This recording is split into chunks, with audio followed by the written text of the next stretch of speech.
guys, you know what time it is. It's your boy David at the Irish Hotspur, Ireland's #1 Spurs fan, bringing you Kaniki Answer Me.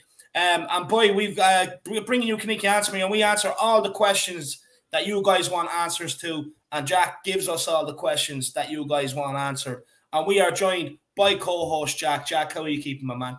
Keeping very well, keeping very well. We have a very, very solid panel, very ready for some of these questions. We're going to be hitting lots of different topics, different games, obviously, riding obviously the adrenaline still from Sunday, they're going to have to keep up with that as well. Lots of things we're going to be asking from them, David, and I'm looking forward to it. And also as well, people that are new to the channel, we've had plenty of new subscribers. This is going to be, a show where you're going to see David, kind of put under the cosh here, David being put under the pressure, under lots of questions as well. And also the Harris Army, this is the show where you will be asked to answer lots of the questions as well. So it's going to be tons of engagement, lots of pressure put on everybody, maybe apart from me, you might say. 100%. You have the easiest role here every Wednesday. But we're also joined guys, by a weekly regular here, Bob Spur. Bob from Bob Spur TV. How are you, my man? Great, mate. Obviously a pleasure to be here. I didn't get a seat on the plane to Portugal, so I thought I'd make I thought I'd make an appearance here. But pleasure as always, and another and empty honoured, seat, mate. Bob. Honoured. Another empty seat left. No, 100%. Guys, Bob is a stalwart to this show. He's been with us from the very start since we started. So big up, Bob, guys, in the comments.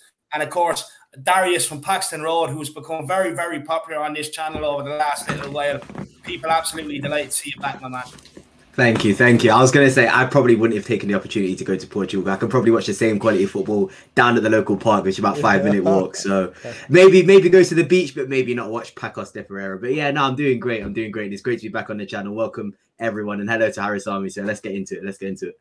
No, 100%. Well, guys, before we do get into it, before we let Jack off the leash, let's welcome a bit of the Harris Army in. We have William McKenzie.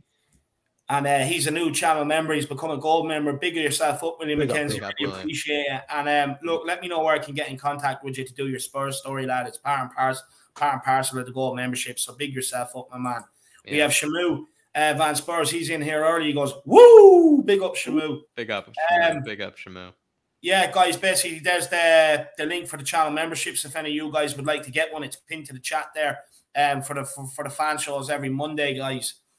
Sean Snow says, boys are back and better than ever. # Harris Army. Big yourself up, Sean. Really, really do appreciate that, my man. Terry Wright says, big up, gents. Come on, you Spurs. Big yourself up, my man. Big up, Terry. Shannon Slayer, good evening to you. Good evening to you. I hope things are well. We have Victor HM, says, # Harris Army. Thank you, my man. I really appreciate that. James Watson, Spurs admin, should unfollow me. 100%. # Harris Army. What a panel. Big yourself up, my man. I really do appreciate that. We have Aiden W. says, big up, gents. # piss off, Bob. Piss off, big yourself up, Aiden. Appreciate that, my man. TJ Davies, 91 evening, boys. Up the Spurs. Good evening, TJ. I hope things are well, lad.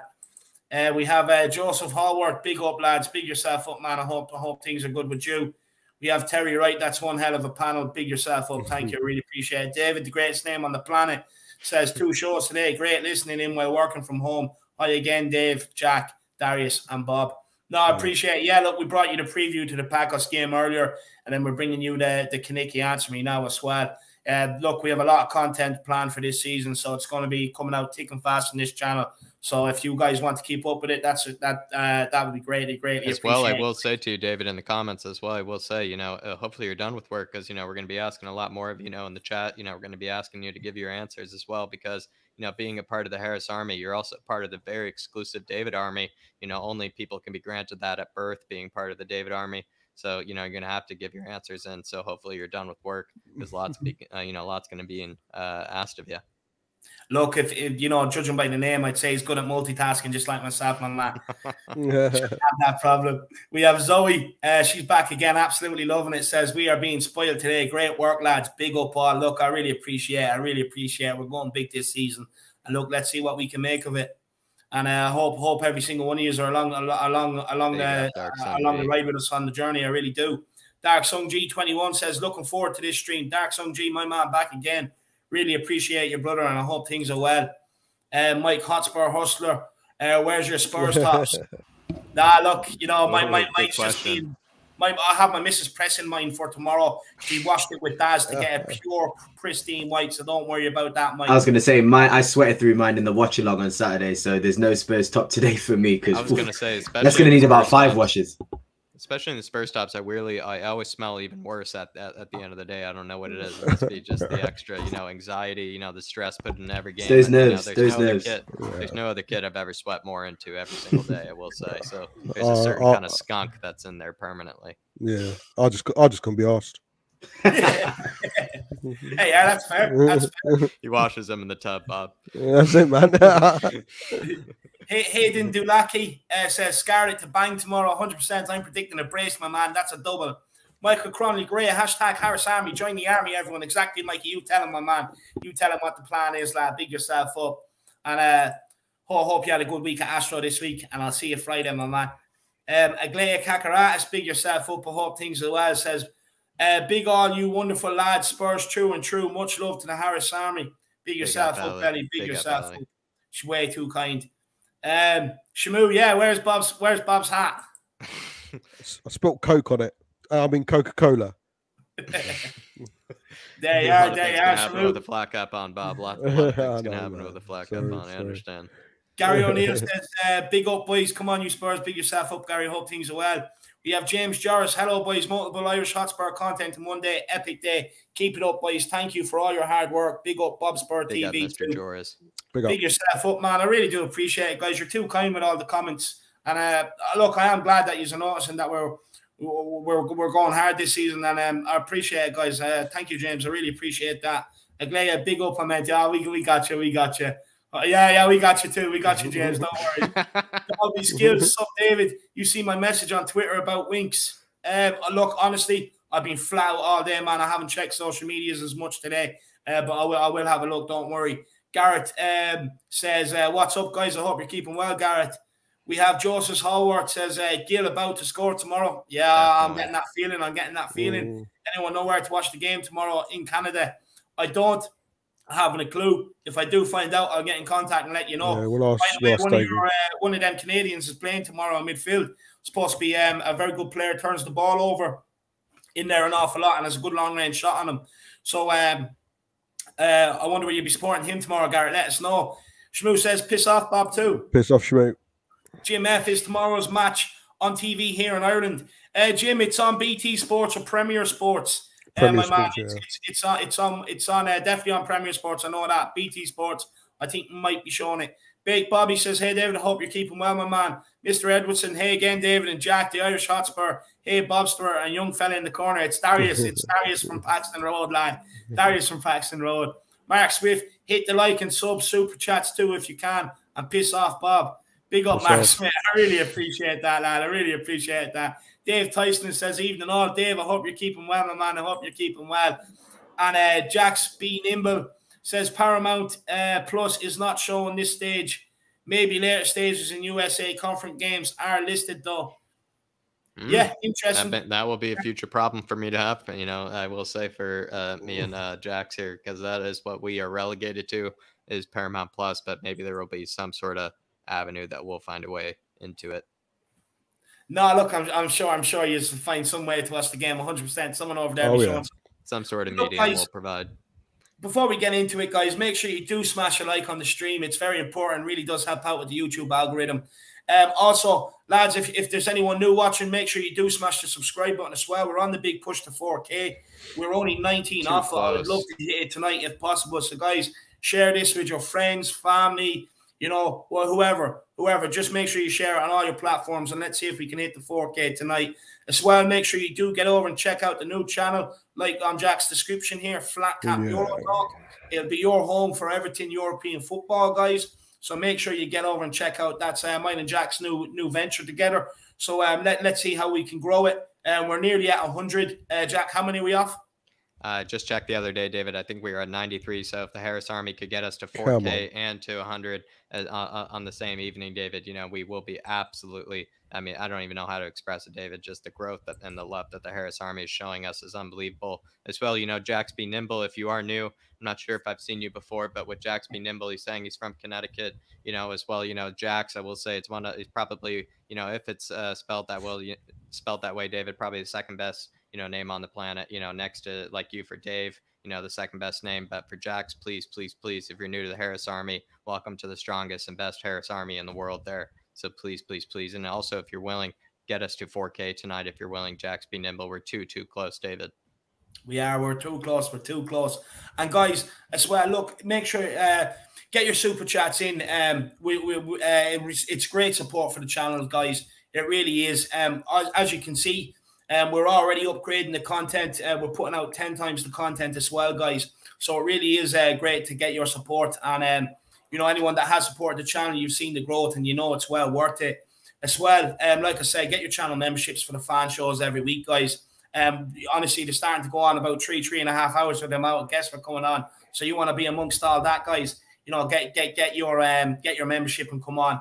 And yeah, look, let's get straight into it, Jack. Let's get into it with some of the questions. And big up, K. Alexander. I hope you're keeping well. And Cody Mack here as well. And Faz Radfar. All good guys. All good guys. Definitely. And Harris Army and everybody, we will be just doing a bit of a Pacho de Ferreira game preview with just some of these questions. Oops, somebody seems to be calling in, David. So I do apologize. That is a New York thing. So, David, maybe take this question away while I answer, you know, the doorbell here. Sorry. Yeah, no worries. I'll pass the question off to Bob. So Harry Kane did not board the plane to Pacos de Ferreira despite being included originally in the 25-man squad. Does this give you further worries and cause for speculation, Bob? I don't give a shit right now, if I'm honest with you, mate. It's been going on for so long. He had that, Cody Max mentioned it. He had a tweet. He tweeted for the first time, God knows how long, about him training. And what did he tweet? Another session done. If you look closely, you know what I'm like, Dave, with regards to thumbnails and everything. Yeah. I don't know if Jack can find a way of sharing. Sorry, guys. The DHL, you know, they can't, you know, you know, they have to ring in, and it's in New York, you know, you get the fancy, you know, kind of little ring-in boxes to your little apartment, but at the same time, you know, it can interrupt you in the middle. Can against me? Probably was a Levy plot, but you know, we'll investigate it further. But sorry, guys, maybe I interrupted you in the middle of your answer. No. Yeah, it's fine. But yeah, to everybody here, you know, do you have any further worries? Do you have any, you know, further cause for speculation regarding the recent, you know, Harry Kane departure and, you know, the empty seat on the plane? No, it's coming to a point. I'm saying to it's coming to a point now, mate. I don't care. It just needs to be sorted out one way or another. In an ideal world, I don't want him to go to Man City because I think it stinks the way Man City are, what Man City stand for right now, what the fans are, the way Pep is an overrated coach, and I just think that they're just being bullies. So in an ideal world, he'd stay. But I don't know if there's a way of sharing that tweet that Harry Kane posted today about him finishing training. Oh yeah, I think it's Photoshop, mate. I honestly think it's Photoshop.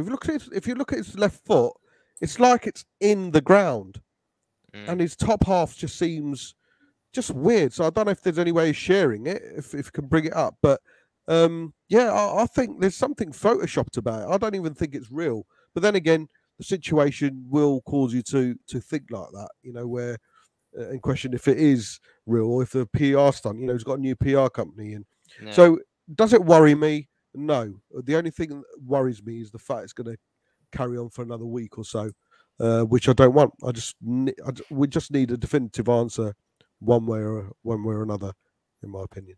Definitely. And sorry for the distraction, Darius. And maybe you already answered, but, you know, if you have No, Darius hasn't answered. Yeah, stop me here, Darius. Oh, yeah, here we go, Darius. What do you think? You know, is it kind of just, does it bore you kind of, you know, hearing more of this Harry Kane news? Does it, you know, maybe, you know, cause more for speculation here? What do you think? I think you're mute there, Darius. Mute. Apologize. I solely stand on the point that if whatever Harry Kane does affects the current mood of the squad right now, negatively that is, then I don't care what happens to him. I don't want him to be around. That being said, I don't think Harry Kane's that sort of person, so I'm not going to sort of predict that's going to happen. I think that Harry Kane is just sort of basically the victim of a really, really bad bad brother. Unfortunately, he's his agent and he doesn't know what to do. So he's sort of been thrown in the deep end because obviously he's a topic of conversation. And now it seems like he's now feeling all of the negatives that have come with the bad decisions from his camp. So I just think, like Bob said, I'm honestly, from after Sunday, I don't care what happens. If he stays, we have a world-class striker to add to our team. If he goes, it's going to be harder to get in a player. So that's what's making me think he's not going to go. But if he does go, you have 150 million pounds, maybe more to deal with and sort of deal in the market with. So, and I think Paratici's got deals sort of waiting to just sort of let the trigger pull on. And I think that maybe he's maybe waiting on confirmation of whether Kane's being sold or not. I think that certain players might be out of the realm of possibility if Kane isn't there, and certain players obviously will be bought if Kane is there, which will be cheaper, obviously, because you don't have the money from Kane. So I just think it's basically a waiting game for everyone. I'm just waiting for City to finally realise that Levy's not going to negotiate under 150. So if I see any sort of reputable journalist say, yeah, City have lodged a 150 bid, then I'll start really, really getting scared. But at the moment, this just seems like it's we don't know what's going on yet. So Kane, just stay out of it for now, because if you get injured, we ain't going to sell you. That's what it seems like to me. Definitely. You know, I really do hope that you're right, but also I do hope that, you know, in case that Harry were to leave, you know, that, you know, Paratici has all those, you know, transfers lined up, like you said. And then also, you know, maybe just Harry's just, you know, trying to just warm up, get in shape, because Nuno's, you know, team seemed to be in really good shape. And he just came back from Florida, which I will say, you know, does kind of wear you down. It is time, you know, not a good state to be in at the moment. So I can understand that, you know, Harry probably needs lots of time to readjust back to the camp. But, you know, David, really quickly, you know, does this give you more cause for speculation, or maybe give you kind of bore you a bit more, you know, being, you know, loving Harry Kane? You know, what do you think? Do you know what? I'm torn on this, I'll be honest with you, because look, the way I'm thinking is that on one hand, there's no need to risk him in a game against Pacos de Ferreira. Use him, get him up, let him train for the week and play him against Wolves. And I do think that possibly is the plan. That's my opinion on it. But as well, it just doesn't look good. It just doesn't look good. It's just inviting City to come back in again. Is that situation on him? I don't know. Look, it's him. It's on him for creating the situation. But the situation right now with him being left out, that's probably Nuno's call. But yeah, like the thing is, just and don't get me wrong. I'm not blaming Nuno for anything. I'm fully behind Nuno. Just let everybody know that. It's just the whole situation that has been caused by Harry Kane. It just doesn't look good now. And for me, it's just inviting City to put in another bid and encouraging them, thinking they can get there, man. Look, where I'm at with it is, if he wants to go, I wouldn't sell him right now. I wouldn't sell him. And let me tell you why. Is because City knew what the price was. They haven't put the money in before now. And if we sell him now, we've 2 weeks. 2 weeks. Right? Vlahovic looks like he's on his way to Atletico Madrid. Lautaro Martinez wants to stay in Inter Milan. What other guy are you or other striker are you going to get to come in here realistically to replace his goals and in the short space of time and to come in and hit the ground running straight away? Yep. It's not going to happen. It's not going to happen. And for me, I'm just a flat out no. Don't sell him now. Keep him here for the season. I know people are going to say, oh, well, what if he doesn't perform? Look, I just want to say this. The World Cup is around the corner, so he's not going to dip in form, in my opinion. He's going to want to go into that World Cup fit and firing. Second of all, look, I know he's ballsed this up, but before that, what has he done wrong? He's done nothing wrong.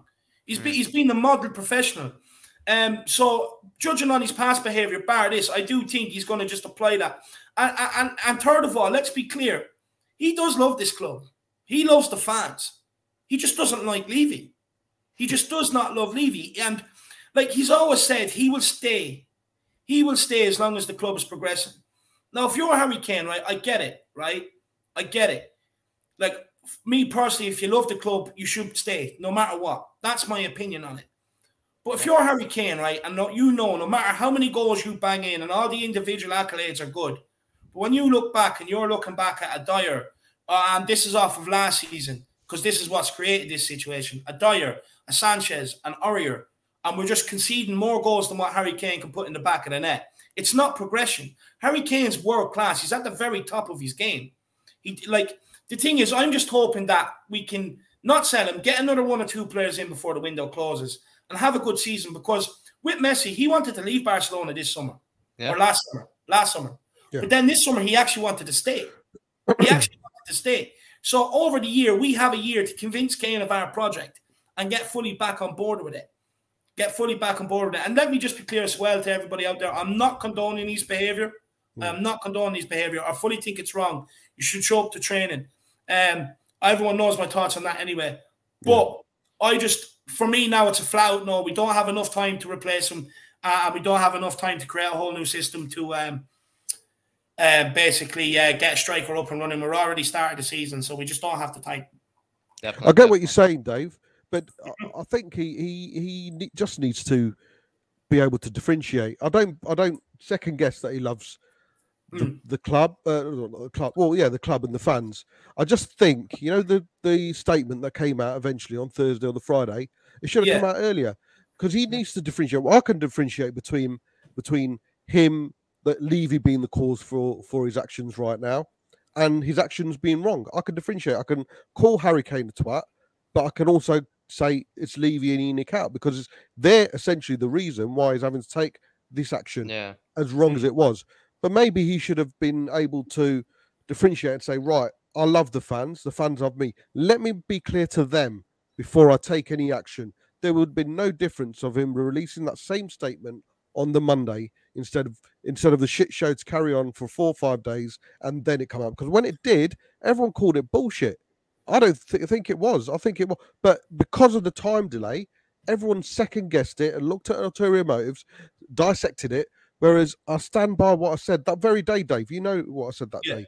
The very day it happened, he should have put out some form of statement for clarity for the fans. If you love the fans that much, put out something for us. Forget the club. Forget Levy. If he thinks Levy's so much of a twat, ignore him. Forget what implications are going to be from Levy. He can't say I want to desperately want to leave. Footballer's not going to do that, Bob, is he? He's not going to forget about the implications, because a chairman can just ruin a player's football career straight away. He can just say, you're not playing, I'm not selling you, and you're going to rot in the under-23s. There you go. We would have had clarity, though. But the thing is, why is he not worried about the implications? I get what you're saying, right? I get what you're saying, but to the two things. To the clarity of the statement, like saying he could have said he loved the fans and his problems with Levy and everything else, and to the timing of the statement. He's a professional footballer. There's massive money amount involved in this and everything else. There's a lot at stake. It's high stakes moving and everything else. But even dealing with Daniel Levy, even dealing with any chairman, even navigating your way through the football business, it's like a game of chess. It's like a game of chess. Now, the thing is, as a fan's perspective, I'd love him to come out and say, look, I love the club, love the fans, hate Daniel Levy. But Daniel Levy's his employer. He's never going to do it. But that's hypocritical then, isn't it, Dave? Then turn up for training. if it's that bothered about Levy and the implications and being professional, then turn up for training. But he didn't turn up to training according to Sky Sports and Fabrizio Romano. According to professionals that would have inside sources in the club and everything else, he was actually over in Joe Lewis's place over in Bahamas, so they knew exactly where he was. Then make it clear. That's what I'm saying. Whichever way you look at it, mate, there's no reason why some form of clarity couldn't be. If he was out there because of Lewis, then make it clear. There's no issue. I get what you're saying, right? The thing is, we put all this on Harry Kane.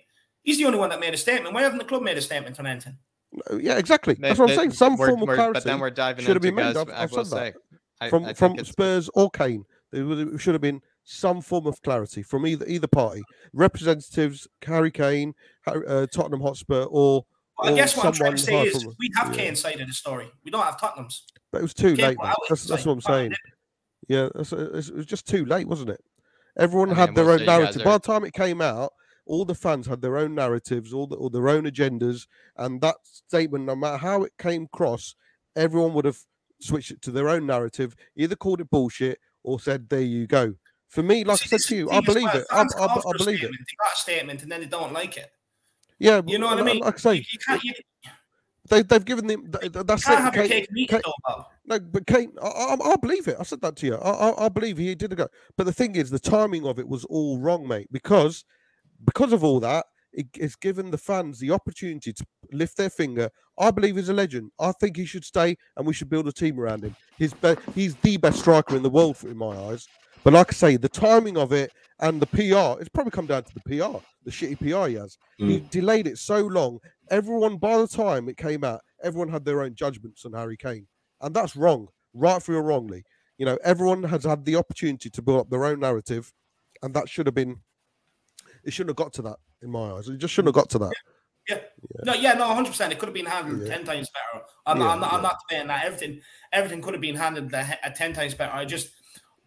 Like, you can't debate that. But what I will say is like, I know we all want clarity and we want Harry Kane to come out and, like, for instance, do what a fan would say. But he's never realistically going to do that, though, is he? Yeah. You know, it's kind of funny, you know, some of these answers, you know, I will say, you know, could have come out, you know, last week, because, you know, it's kind of funny. Maybe we're on enough shows, you know, but that was an exact question. You know, what you guys dived into is an exact question from last week on Can Nicky Answer Me? But, you know, it is kind of a, you know, maybe it would have been better safe. Me and Bob love debate. We can't help it. All the new news. Maybe that would have been better safe for this week. Maybe it could have been better safe for this week, considering all the new news, especially the missing seat on the plane. But speaking of seats on the plane, Darius. Sorry, Dark Sun G here. Really apologize there. Dark Sun G, you know, he does say, I get that Kane wants trophies, but I think the way that he made this saga is not fitting of a Spurs star. Look at Son. He cares for the fans and the club. Yeah, I mean, it's not unfair, I think, to Kane to compare him to Son. I mean, of course, you know, Harry is absolutely one of our own, but you do kind of consider the moves that Sonny have made. You know, Sonny, you know, definitely could, you know, maybe pursue a bit more of a successful career, maybe go after the trophies as well. But it seems like Sonny is really attached to the area. It seems like he's attached to North London. It seems like he's attached to the fans and to the market here. So that's maybe something to, you know, maybe I would say fairly compare to Kane. And to be honest, I think a lot of people that, you know, are absolute, you know, I would say big fans of Kane would definitely want to probably have to take that into consideration. So big up Dark Sun G, almost kind of like a metaphorical kind of stat, almost kind of like a feelings kind of stat there, David, you know, kind of a sense of emotion. But Dark Sun G as well, he says he should have reacted better than this for the fans. I do agree, but I think that is going back into, you know, the question, you know, regarding, you know, who should have answered, should have been the media of Spurs, should have been the fans. And, you know, it's really hard to say. It is really hard to say. But yeah, moving on here, I will say, you know, as well, Dark Sun G, really do appreciate the generosity, really do appreciate, you know, your take on the debate as well. I really do appreciate your take on the debate as well, Dark Sun G. But further onto the Pachos game, further onto this very, very spicy plane to Portugal, Brian Hill here saying that, you know, he is going to be on the board, and he's going to be on the plane here. And do you think he has a strong chance of starting here, Darius? And do you think, you know, we might see him play on the right? Do you think we'll see him play on the left? What are your thoughts here on Brian Hill? It's an interesting one. I don't know where he's going to play. I can see him sort of having the same role in the team as Lucas. That's who I'm sort of seeing him being a sort of understudy too, because I think that the skill set is quite similar. I think that they both have got excellent dribbling ability, and they're able to beat a man or two. I just think obviously Brian Hill is a lot less experienced, and I would say strength-wise would probably have to work on his physicality. But if I'm going off that, probably off the right. But then again, I would probably like to see him in the middle. You know, I'm not going to lie to you. I think that his trickery can really fool a lot of players. And if you've got him in the middle, you at least have two sort of revenues he can go down. He could play the ball down the left. He can play the ball down the right. And if he's got a free roll, he can sort of float. And it seems like that's what we're doing. It seems like our front three, or maybe even front four, if we do play a more 4-2-3-1, seems like our front three really are quite fluid. Son obviously plays up front, but he's interchanging with Lucas. Bergwijn's picking the ball up from places that you wouldn't expect. So I just think that front three really doesn't have a set formation. But if you're going to think of a starting one, I would probably want to see him. I would personally want to see him in a 10, but I think he'll start in his favoured left wing position, because I don't think that Sonny's going to play at all. Bergwijn's not going to play at all. So probably left wing. I don't know who's going to play right wing though, so you never know. But yeah, I think left wing. I'd like to see him in 10 though. I'd definitely like to see him in number 10. I love that. You know, maybe, you know, personally, I would like to see him try to do exactly what Lucas was doing, you know, the other night. You know, it seems like it's, you know, tailor-made for him, you know, someone that, you know, can just take on any player, you know, that they want, you know, and as well be able to cut inside off the right. But, you know, it's possible, like you're saying, that he might just go with something that maybe is a bit more comfortable for him, maybe something that's just, you know, just to maybe, you know, ease him into things. But Paul Markey here with the super chat, before I get to Bob's thoughts on it, He says, simple fact, Kane hadn't got the sand to support the team he played with in the first match of the season, or even congratulate them. He lost all my respect. I mean, there's Paul's takes on it. He is, he's very loud and proud about it. Paul, in a way, I think I'm actually appreciate you, maybe giving your real thoughts on it, as well. I might be kind of sometimes hiding my real thoughts on the Harry Kane issue. Sometimes I will say, but I'm kind of still trying to give him the benefit of the doubt. I'm still trying to give him, the respect that I do think he deserves. But lots of things like this, I will say, like the question from before, do kind of cause further speculation for me, do kind of make it a bit harder for me to defend him. And, Paul here, I do think definitely has a point. David, any thoughts to Paul? Yeah, what I will say is just because he didn't do it on a social media platform, it doesn't mean he hasn't congratulated them. And that's the truth of it. Look, I'll be honest with you. I think he was put on a social media ban over the whole City game. Honestly, it wouldn't surprise me. It wouldn't surprise me if anything to do with the City game is put on a social media ban. They didn't want anything overshadowing it. They don't want any more made-up stories put in the paper about it. And if he would have spoke, whether it's congratulating him, whether it's not, there would have been a headline about it. So it literally wouldn't surprise me if he was put on a ban. But look, 100% he's congratulated his teammates behind closed doors. 100%. He's been friends with Sonny for years, Lloris for years. You know what I mean? Dyer for years. Of course, they're friends at the end of the day. They're friends. Of course, he congratulated them behind closed doors. But big up Paul Markey. Look, I can see where you're coming from. I just will say, just because he hasn't done it publicly on social media, it doesn't mean he hasn't congratulated them. And I would just keep in the back of mind, like I said, that he could have been put on a ban over the whole City thing altogether. But Paul Markey, I really appreciate the support, my man. Really, really appreciate the support. Everyone else, guys, keep getting the super chats in. As always, as part of the conditions and all, we will get up everybody's comment as we can. Sometimes, this channel does be absolutely hopping. It's hard to stop and discuss everybody's comment. But, if you want to jump the queue, guys, super chat is the way to go. And it's a great way to support the channel too. Yeah, definitely. Bob, quickly, where do you think, I think Darius get a fantastic answer. Maybe, Brian Hill actually will be starting on the left, despite me maybe wanting him to start off the right. Where do you see Brian Hill maybe playing? Yeah, I think if going into that more role, he will be starting off the right. But me personally, it's anywhere at the front, really. I mean, I'm glad he's getting minutes because I just want to see what he's made of. But at the same time, we have to do the whole stand back, look at the bigger picture. If anyone has an outstanding game against the Farmers tomorrow, it's not going to be a standard setting game. So I'm glad he because once you're on the pitch, you get a feel of the club, you get a feel of the shirt. So I'm glad he's getting that, and I expect everyone to have a fantastic game. But going forward, at least he's got those minutes for him to play in the proper games, i.e. the Premier League. But hope to see the best of him. But it's not kind of a standard setter of a game. But like I say, can't wait to see him in the flesh and the other youngsters as well. But I expect him to start anywhere at the front. Who knows? Might even give him a free role. Very unlikely, but I think he'll start off the right, mate, if I'm honest with you. David, quickly, Bob is, full of confidence, but, maybe he forgot, that Philip did say, they were at one point, despite being agricultural workers, they did find themselves in the Champions League in 2013. Yeah. And, it is going to be, a small packed house of 9,000. Maybe the occasion might get to us. Maybe it might be a Dynamo situation. Or do you feel like, Bob, we're just going to tear them apart with the likes of Brian Hill, bearing the question in mind? Look, I'll be honest with you. Everyone knows my thoughts when it comes to Tottenham Hotspur. No one rivals us, so we should absolutely smack them Farmers up. At the end of the day, they're not even the biggest club in Porto in their city. You know what I mean? So that should say everything we need to know about them. We should be beating them. Look,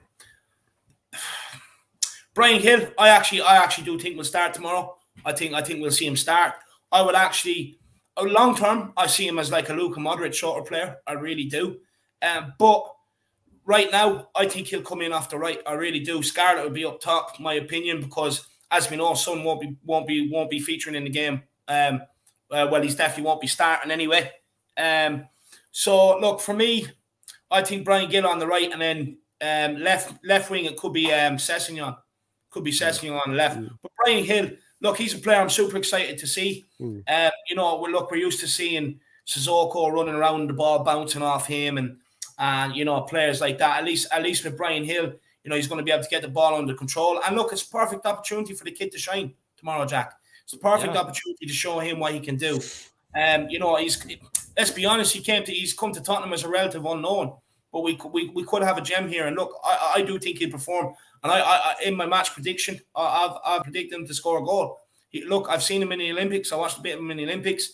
The shot against Brazil in the final, the guy has a shot on him, but he changed the game when he came on for Spain against Brazil in that final. He changed the game. He got Spain going forward and stuff like that.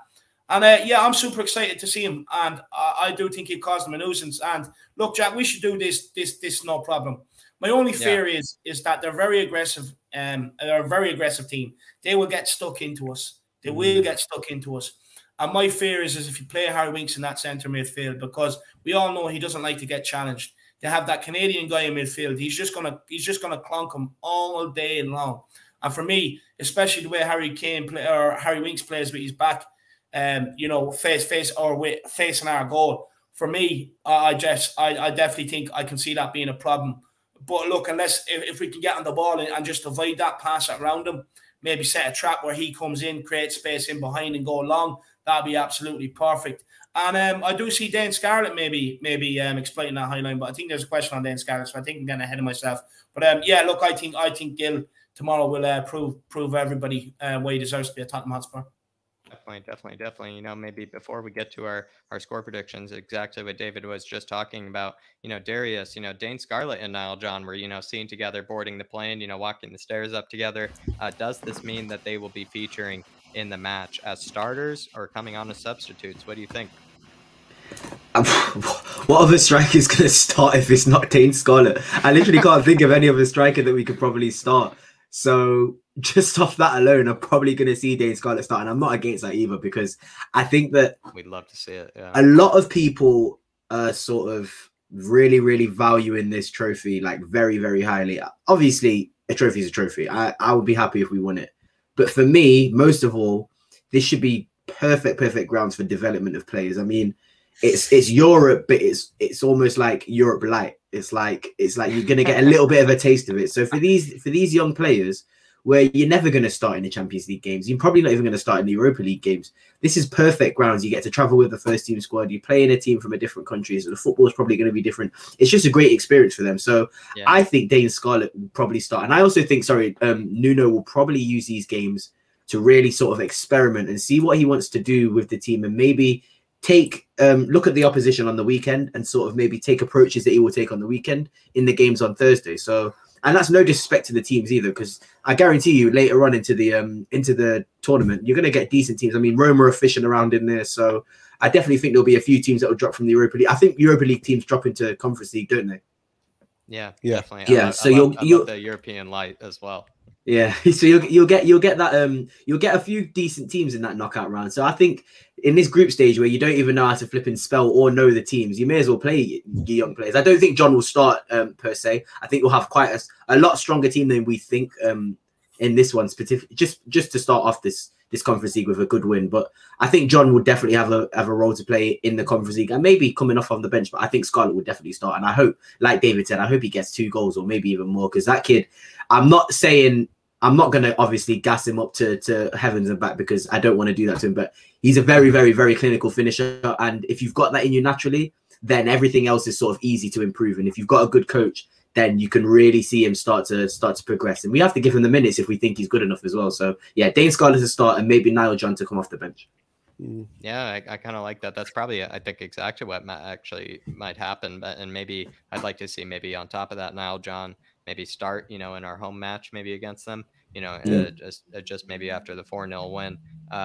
David, what are your thoughts? Is it going to be Dane Scarlett starting? And then Bob, maybe the second question to you, just so we can, get this question done a little bit quicker. What do you think? Is Niall John, Bob going to be, is he going to be featuring at all this match? Is he going to be starting? Is he going to be coming off the bench? What do you think?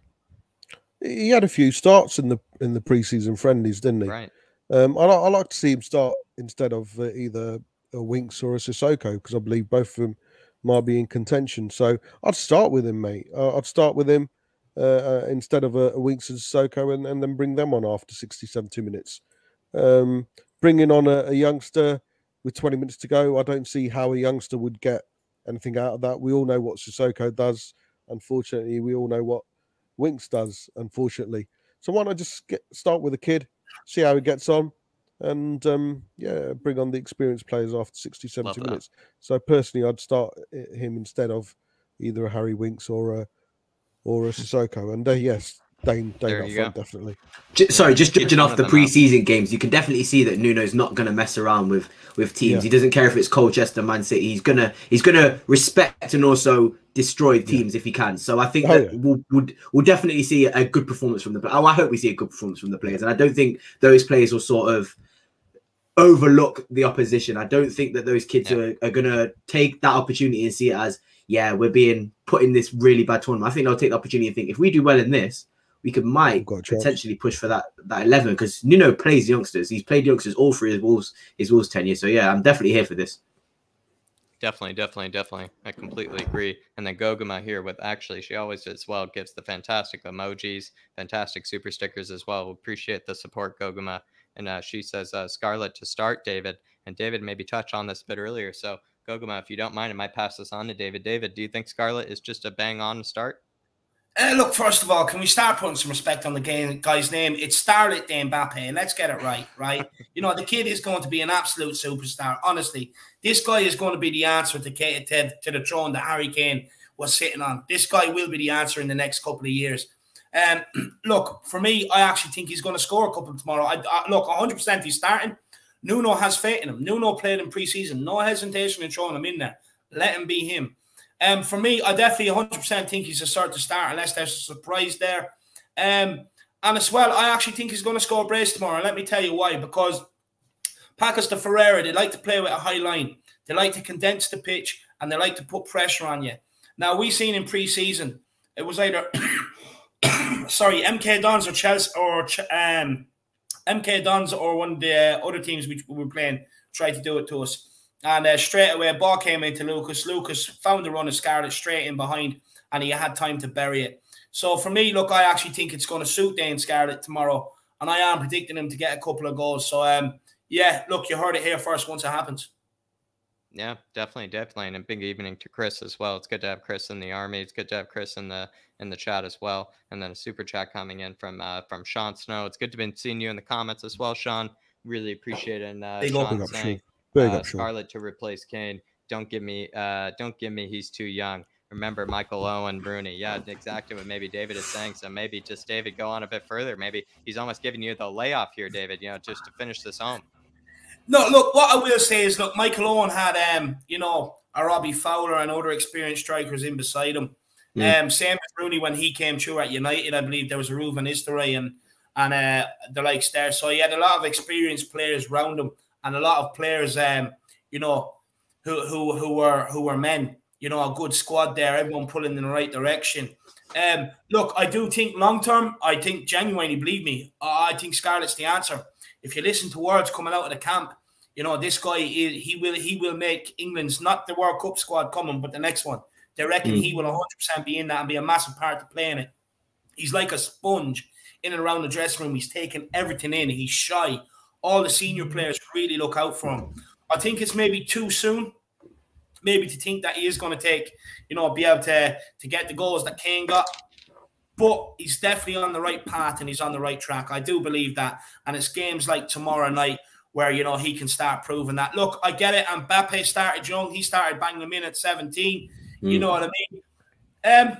Look, he can. But look, Mbappe, look, he still doesn't get the amount of goals Kane gets. You can't beat the know-how, the everything else, the experience and stuff like that. And look, the fact that he doesn't even have too many Premier League games under his belt, Sean, it is a bit soon to expect him to come in and just take to it like that. Look, I firmly I believe the whole saying, you know what I mean? If you're good enough, or if you're good enough, you're old enough. I fully believe in that saying. I just don't think he's ready yet. I think give him another year or two, this guy will find his feet and he'll be ready, Sean. But look, Sean, I appreciate the support, my man. And look, everyone else, keep getting the super chats in, guys. It's great support. Thank you so much.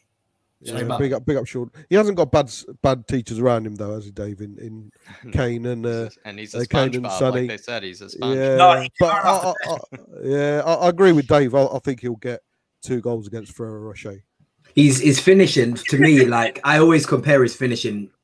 Well, not compare, but it reminds me of Mason Greenwood, because Mason Greenwood is just, his finishing is absolutely ridiculous. Yeah, and like I said, as he improves his game, he's going to turn into an absolute beast in front of goal. And I think the same thing applies for Dane Scarlett. If we can manage him, and don't get me wrong, he's so young still. If we can manage him right, and I think we are at the moment, I don't think going on loan is the right thing for him to do at the moment. Maybe later on if we do sign a top striker, but at the moment, the way he's going is the quality, the way that he played in the under-23s as a 16-year-old. He seems ready. He really does seem ready. And I just think it's about sort of giving him the confidence. And then once that confidence comes through, I think somebody mentioned in the comments, once he scores 1 goal and he knows that he deserves to be in that team, it will just come flying through. You'll see him finish it. You'll see him just finishing goals that you're thinking, how are you doing this? Because he's confident in himself. And I think that will be the main factor for him. The thing is, we do have to remember as well, look, he's only 16, 17. I know what I was doing back then and was with one hand in my room. You know what I mean? So, look, the guy is young. He's young. He's very young. We still have to let him mature and everything else. Like, everyone just needs to think back to what you were doing when you were 16, 17. I was top of the COD lobbies. I was definitely top of the Call of Duty lobbies. I was, so I wasn't doing what I was in. But like how immature you were. You thought you had a good idea on the world, but you don't until you get the experience behind you. Look, I just think it's too soon to put the pressure on him to make him the main man. But basically, Sean, it's coming, and when it does, be ready to receive it, lad, because he's gonna score goal after goal. I'm telling you. Big up, Sean. Really appreciate it as well, Sean. Really love your comments in the live chat as well. And then Tin Man 007. Good to see Tin Man. It's good to see him in the chat. Just joining us, I think. Good to see you, Tin Man. Really appreciate the support as well. And then Tin Man saying, since 2016, our backup strikers have been Vincent Janssen, Fernando Llorente, and Carlos Vinicius. 5 league goals in 6 seasons. If Kane stays, we need a proper striker, or if he goes, we need 2. Yeah, I mean, that's a decent take there, Tin Man 007. Maybe I might actually, ask the panel, and get their quick thoughts on it. Yeah, David. Just quickly, Tin Man's trying to outdo Dark Sun G with the stats, Get them from Dark Sun G. Tin Man straight in there. He's like, no, Dark Sun G, I got this. I'm going to give them the big one here, yeah. Big up. Look, 2 boys having a stat off. It's great. Love that. Big up, Tin Man. I will say, of those 3 backup strikers we had, it would still be Carlos Vinicius for me, especially after that story that he had, with Lucas. Not only did the meal that they had look delicious, but also, his story was just unbelievable. It gives you the human side to a lot of players, and Carlos I think he would have done well. I think he would have done well under Nuno as well. He was a bit of a dog. He seemed fit for the Premier League. He was a very physical player. He seemed right for the Premier League, almost like a Brazilian Chris Wood, I might say. A type of player. But yeah, Tin Man 007. I am going to ask each of the panel members and get their quick thoughts on this. Do you guys think if Kane stays, we still need an actual proper striker this time? Should we still go in for the likes of a Vlahovic? Of course, that rumors are gone, but that kind of caliber of player, a big market striker. Should we still go for one? Derek, what do you think? For me, I always said there was a few scenarios in my head with Kane. It was for me, in my opinion, if Kane goes this season, you have to get 2 world-class strikers, and you still have to invest the rest of the money into the link or the positions that we needed. If Kane was to stay, I still think you need to go and get one of the world-class strikers you were going to get. And the reason I was saying Vlahovic is because he similarly relates to Kane in sort of his skill set. And for me, in my opinion, the reason that we've sort of bought Galini on loan, bought Romero on loan, is because they know that funds are going to come for Kane next season. I don't think Kane's going to stay past next season. So I think they know that they're able to pay off the Romero fee and the Galini fee with the Kane money next season. So in my opinion, you have to be proactive like they are being, and go and get a striker like a Vlahovic, who's bubbling at the moment, who's decent. He scored 21 goals in his first season, proper season. If you give that guy another season and he goes and scores 21 goals again, I guarantee you ain't going to get him next season. So you take that risk, you spend the 70, 80 million, and if it works out, at least when Kane goes, you have a ready-made replacement. He's a year into the team. He's bedded in, and it's almost seamless. If we don't go and get a striker now, at least this season, and I agree with him, we still have to go and get an elite striker. If we don't go and get a striker this season, and we're left with Kane staying a year and then he goes off next season, we're going to be left with Dane Scarlett and potentially Heung-min Son if you want to count him as a striker. For me, that's not good enough. You have to be proactive. So the links with the strikers are good to me. If we can get a striker in, regardless if Kane stays or leaves, at least we'll be okay for next season. And then we can still go and get another striker next season. At least one of them is sort of bedded into the squad. So that's my stance on it. I think the strikers needs to come in regardless if Kane stays or leaves. For sure. I love that answer. David, your thoughts on Tin Man's super chat here? Yeah, quickly, I just want to say, Tim, man, you're absolutely spot on, man. I love the research that you've done for that. You know, absolutely spot on. Look, Janssen was a donkey, couldn't hit a barn door. Llorente, I actually thought was decent. He filled in for me. He done his job. He done his job. I know he wasn't prolific, but he done his job. He got some important goals. For me, I think he done his job. Vinicius, look, I never thought was ever going to cut it from the very first time. And look, you know, people can say, yeah, he did, but look, he scored against teams I would score against in the Europa League. Let's be honest about it. Look, for me, do you know what? I'm torn on this because I do believe we do need a backup striker. But then what does that mean for Dane Scarlett? Because it cuts his minutes. You know what I mean? The minutes that he would be getting, that backup striker is getting. You know what, David? To be honest, I think that he'll probably still get minutes. David. He'll still get minutes because we've got 4 competitions to play, and I think that Conference League is his to start in. And I also believe that he could probably start in a couple Carabao rounds. Look, I do think he'd get minutes, but right, if you're buying like a Vlahovic and you're bringing him in, you're going to give him every minute you can give him to eventually replace Harry Kane. So that means that, like, obviously Scarlett will be on the bench for the games that, like, say he was to play up front in. But, like, you know, some of the games like the Europa Conference League, you're going to play a Vlahovic so that you keep him interested, keep him firing, which means then you're not going to play a Dane Scarlett. He's only going to come off the bench. So I'm torn on this. Look, look, the club needs to decide what they want to do. For me, if they really want to progress Dane Scarlett and get him in and amongst, you go and get someone like a Fernando Llorente and you bring him in. Someone of that ilk, and you bring him in. So there. Weghorst, somebody said in the comments about Weghorst. That's a great shout. Yeah. But, like, with the likes of Llorente, he was older when we brought him in. The thing is, like, you know, you can still put him on the bench, give Dane Scarlett minutes, but bring him off and stuff like that. And the likes of the Europa Conference League, you can still give a Dane Scarlett minutes. And if Kane goes, of course, I think we need 2 strikers and a centre-attacking midfielder if Kane goes. So I look, Tim, man, I fully agree with you, man. I fully agree with you, and Bob. Yeah, we need world-class strikers, and even if Kane stays, you know, back in the day, we had Robbie Keane, Defoe, Berbatov and Crouch or Pavlyuchenko, whatever. We always had 4 class strikers. So we want to be big boys. We want to wear the big boy patch. We want to be in a position where we tell Man City to piss off with £150 million bid. We need to start getting the world-class players in. So as far as I'm concerned, in an ideal world, we get Vlahovic and Martinez in. Of course, that's not going to happen. But we need another striker in, and needs to be world class. It needs to be proven. No, we don't need a backup striker. Doesn't work for me anymore. And backup striker probably hasn't worked for Kane. We need someone where we can bring in and say, you know, it's an important league game, but you're not needed, mate. You can have a rest because we've got another world class striker to come to the pitch. We need to be big boys now. We need to be big boys. So in a way, show Kane that we are big boys as well. So no, we need a. He would appreciate a second striker of similar or of a good quality coming in, because at the end of the day, the guy gets injured every single year for a reason, because he's playing so many games, isn't he? Exactly. So I don't think that Kane will probably be against the striker coming in. And also, I'm hearing that Nuno wants to play 2 up front anyway, so the guy will get minutes if we are playing 2 up front. So I definitely see that. I can understand where you're coming from, David. For me, Dane Scarlett shouldn't go on loan. He needs as many minutes as possible. He will turn into a proper star boy. But at the same time, yeah, you're right, Bob. We need to start, you know, having 2 of each position of like high quality players if we're really going to consider progressing and moving on. And I think that's the sort of way that Paratici's going. The quality of the players seem to be of equal ilk in the position. So I just say let's wait and see. But yeah, no, definitely a striker. It's a difficult one to decide. I don't know what's going to happen. I don't think anybody knows what's happening with Kane yet either. So I think that's really hinging on these decisions.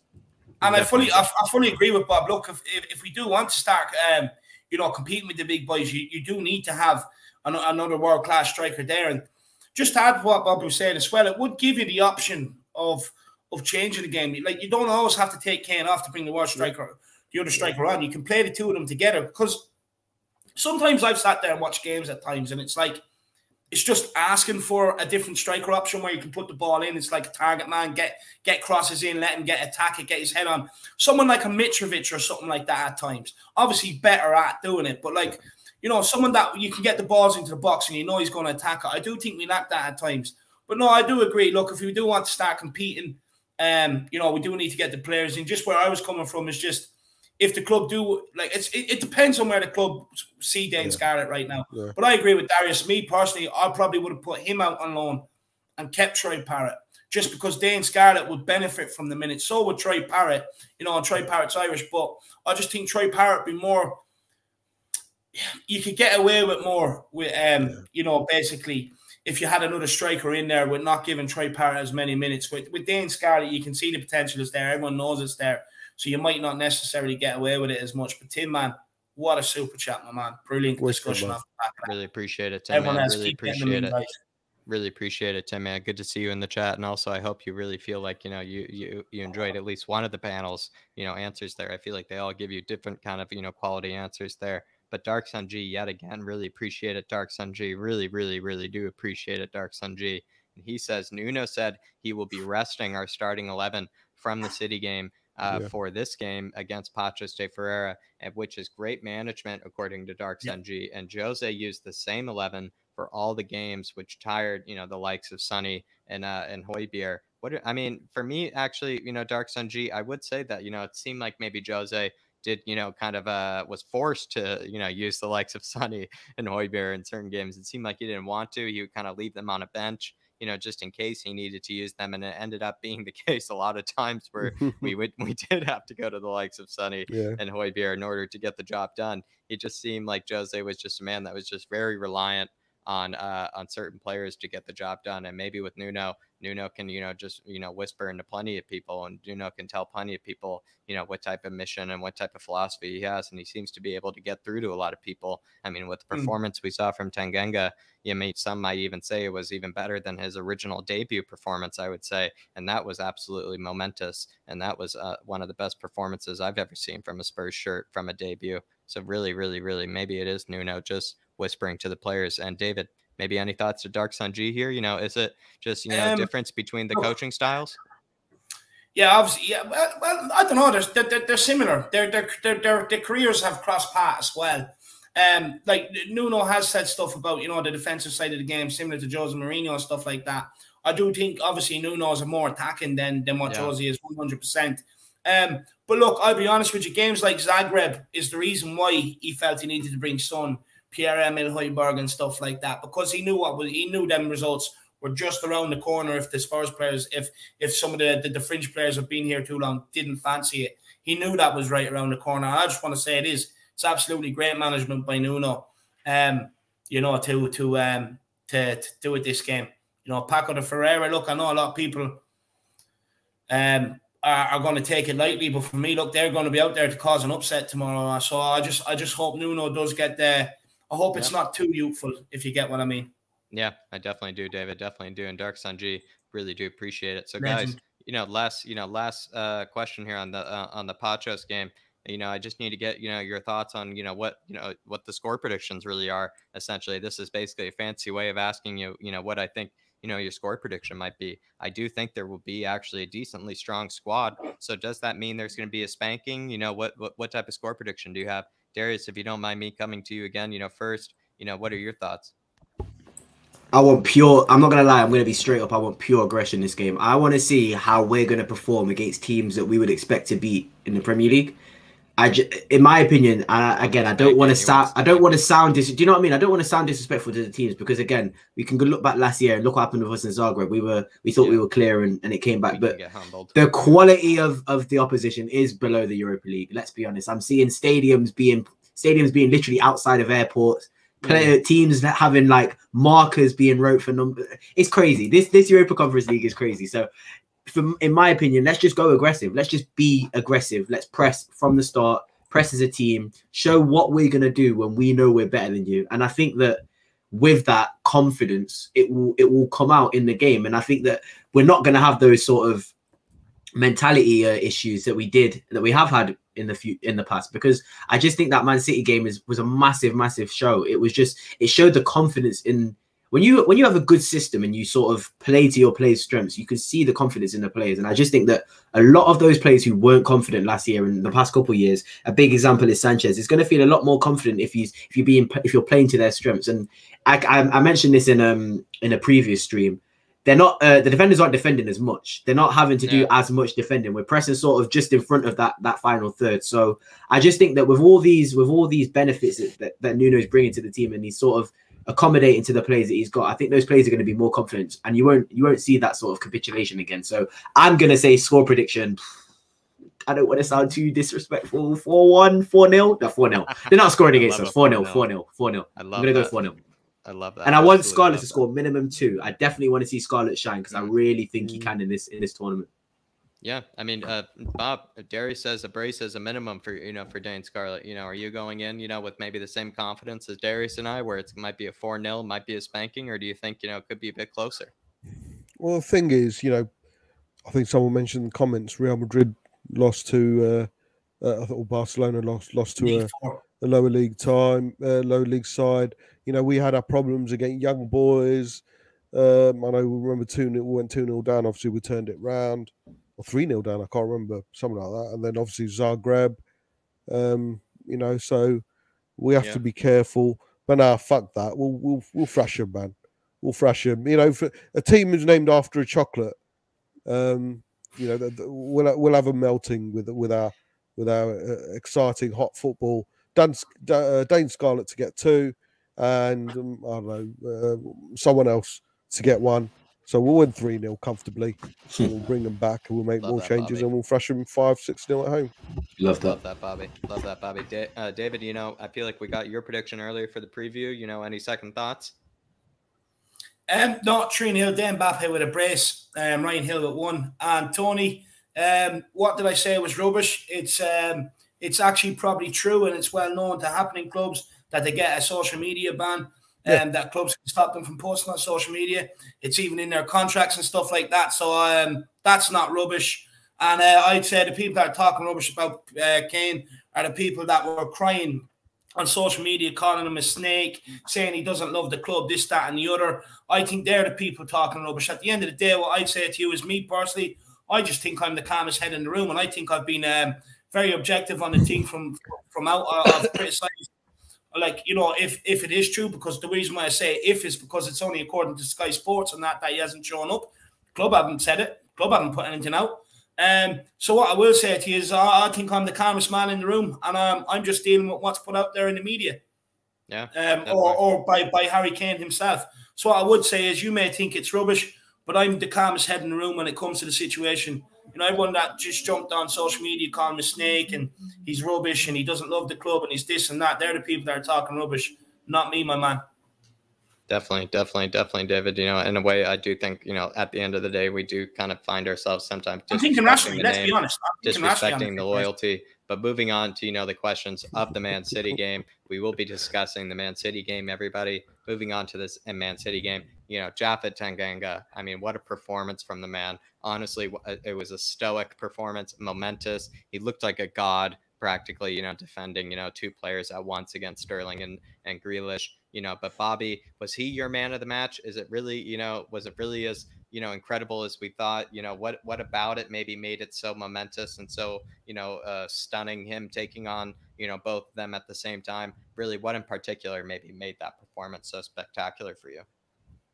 I mean, what impressed me about Japhet Tanganga, I have to be honest, was the bulge in his shorts.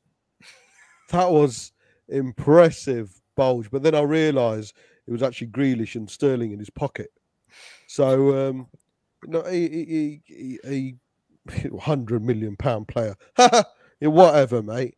He was absolutely brilliant. For me, the man of the match. Obviously, during the game, off the game, Tanganga rightfully so was named as man of the match. But for me, if I'm just looking at that match individually, and think about Japhet, he was a bit reckless in first couple of times, and he did give the referee an opportunity to pull him to one side. There's a few players who had faultless games, but going by previous performances, Sanchez was faultless. Yeah. He was absolutely faultless, and he was pinging these passes. Don't know where the fuck these passes came from. Yeah, blocks that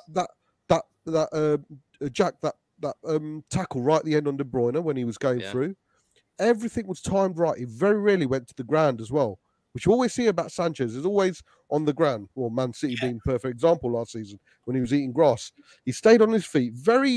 And I'm not getting carried away. I'm only basing it on this performance. He was very Ledley King-esque. He was very Ledley King. He always stayed on his feet. Maybe you could say he's just started to look more like the £40 million signing from from before. I don't think we should get carried away. All of us, I think we all know that technically. But that performance by itself, you're right. He looked every part a £4 million player. So for me, in a couple of days after the game, for me, Sanchez, he was faultless. Heading, passing, cutting out, tackles, staying on his feet. For me, Sanchez was absolutely faultless. I sound like a broken record. Don't know how many times. That's a good outside shout. That's a really good outside shout. So for me, mate, I'd give it to Sanchez. Big up on Sanchez for finally putting a good performance. It's all about kicking on, though, isn't it? We have to keep our feet on the floor, and it's all about continuing that performance. Yeah. It's all about keeping the performance levels up. We're expecting a blunder, of course we are, Sanchez, but judging it by that game only, I think it was absolutely faultless. Absolutely faultless. I really like that outside shot, Bob. I really like that outside shot. I think actually maybe it'd be nice to see that a bit more. But that's a good point. Darius, maybe for you, can Tanganga be a mainstay right back? And for you, was he your man of the match against Man City? Yes, I think he was. I'm just trying to think of. I was really impressed with Lucas. I'm not gonna lie to you. I think Lucas stood out for me a lot. Just the way Lucas was beating Man City players. It was like he was playing Colchester. I think I said that. It was ridiculous. And if he can do that against Man City and beat their press, and their press is very intense. There's not many teams that are going to press you like that in a group. So intense. A bit jealous probably after they bought like Bob saying, Grealish for that much and Lucas. That's what I mean. And Grealish, and in my opinion, like I said, Grealish I think was their best player. But the main thing about that game was we were the ones who stifled their players. We were the ones who made them look a lot worse than they were, in my opinion. I'm seeing a lot of pundits say that Man City weren't on it, and I know they were only with each other for a week and they haven't had a preseason and they weren't playing their best team. But I think a lot of the reason why they struggled was because of us and our players stifling their defense. So I think Tanganga was great. I think it was absolutely amazing.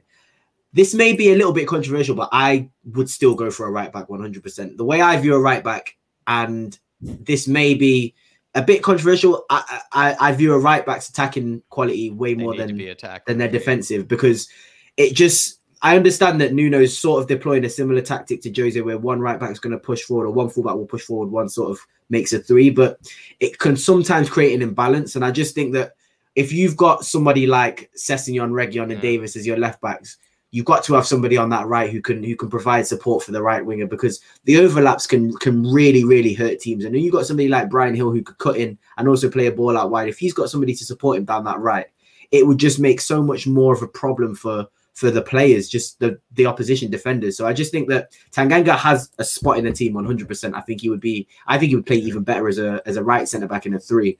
But I still 100%, if we are thinking of getting rid of Aurier, and I don't think Doherty's ever going to get to the level that he was at 2 seasons ago or 3 seasons ago, we have to still go and get a right back. I've banged on about Tomiyasu for ages, but he's very similar to Tanganga. So if that doesn't happen, I'm not going to be as sad about that anymore. I still think that we should go for him, because Tanganga's main sort of deficiency is his injury proneness, shall I say. He gets injured all the time. He's always injured. So I just think that he was sort of limping in the City game. I think that might have been a bit of fatigue. Yeah. But if we're gonna sort of go into the season with Doherty, Aurier and Tanganga as our right backs, I'm not confident with that. Me personally, I still think that we should go and get a right back and sell at least 1 or 2 of them. So Tanganga, definitely don't send him on loan. Keep him. He's got a perfect position in this team. But for me, he still wouldn't even be my starting right back. I would only start Tanganga in the games against his Cities, Liverpool, Chelsea, Leicester, United, where you're going to be under the cosh. You're going to have very, very good attackers. He's pocketed Sterling. He's pocketed Mane before. So he's there for those big games. But you're not going to play those big games every week. You're going to play against teams that you want to attack more often in the league. So yeah, I definitely think that we should go for a more attacking right back in the market, definitely. Would you say, Darius, though, the fact that we have played him in the bigger games, always turned up. We've probably not seen the chance of the chance of him actually go forward and attack. We've not really had the opportunity, have we? Because he's always been defending against the bigger. I think you'll probably get. Go on, sorry, carry on. Well, I was just saying, well, maybe for 1 or 2 games against the weaker sides, it'd be good to see him, just see how he does do in the attacking field. But I think we all know that's not probably his strongest point. Yeah. But if he's an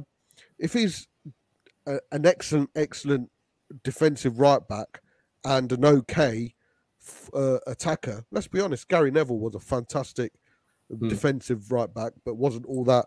He did have the great David Beckham in front of him. I'd take him. Is he a mainstay?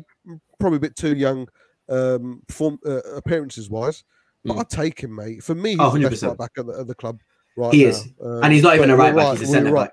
Yeah, exactly. But you're right. We do need another right back. Absolutely. Yeah. Tommy, I think you make a good point. I think Tommy Arthur. We've been after him for 18 years. It's not going to happen, is it?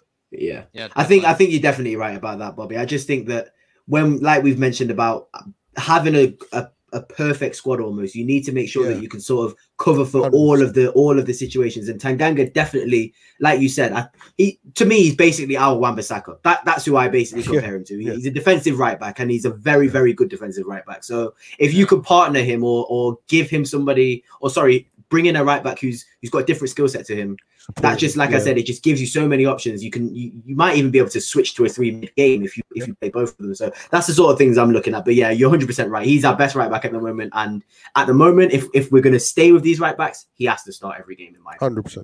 Just going to get a drink, guys. Okay. Just quickly, just to come in on that. On Tanganga, believe it or not, I actually think he made Sanchez look better. That's just my opinion. And the reason why I say that is because he stopped everything coming in. He stopped absolutely everything coming in down that side. Everything. Sanchez was playing right side of centre back. So he had fuck all to do, apart from the odd time when Jack Grealish decided he'd come off the wing and come into the middle. Apart from that, Sanchez had nothing to do. Yeah, look, he made a monstrous tackle at the end and everything. And look, I don't fault the guy. I think it was brilliant. But I actually genuinely think Tanganga made Sanchez look 10 times better. Definitely really like that, David. Really like that, and I think he played that. He played. Oh, did I? Sorry. No. I was just gonna. Sorry, go on, David. I was gonna say, we touched on it in the post-match, review of the show. But yeah, for you, it was Tanganga just because he made it, that much easier for Sanchez. Anything. Yeah. Yeah. And just quickly, guys, everybody, make sure you smash a like and a subscribe on the channel.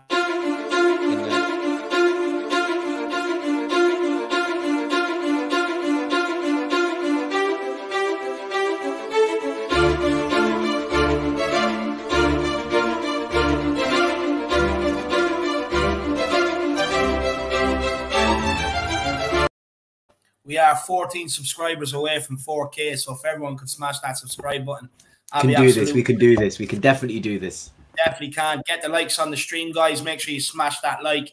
The link for all the guys' channel, Bob Spur TV and Paxton Road TV, it is in the description below. Make sure you get over and check out their channels and drop the subscribe on as well. And of course, our man Jack's channel, flatcapeurotalk. It's our new adventure, guys. So please get over there and smash the subscribe on flatcapeurotalk. It is also in the description below, guys. And we're trying to get 100 on that as well before the end of the stream. So that'll be nice. And as well, guys, keep getting your comments in, keep getting your answers into the questions in the comment section. And if you can, get it in a super chat, guys. Help support us. If you can't, no worries. We'll get your comments up on screen regardless. Yeah, definitely, Debbie. Definitely, David. And also as well, it's just the promos as well. Just to remind you guys, if you are new to the Harris Army, you definitely should subscribe. You definitely need to subscribe if you want to continue to see content like this. If you don't want to miss it as well, you could probably drop an Irish People's Elbow on that bell so you never miss again. Another Kaneki Answer Me. You don't miss another post-match review, another predicted lineup.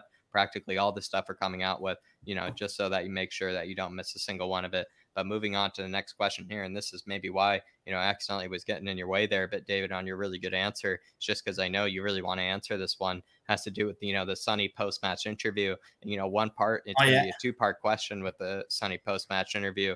But one of it just has to do with he really did seem to reflect on kind of the squad, seemed to almost say that, the performance had more to do with the squad than it had to do with him. He seemed to be very humble about even his own performance, saying that, it really was, the team that won it for him. He seemed to say that there was a certain energy around the dressing room, that they were all fighting for each other. They're all doing it for each other. Do you maybe think that it's possible that already there just simply is just a different energy, a different commitment, to the badge already in the dressing room?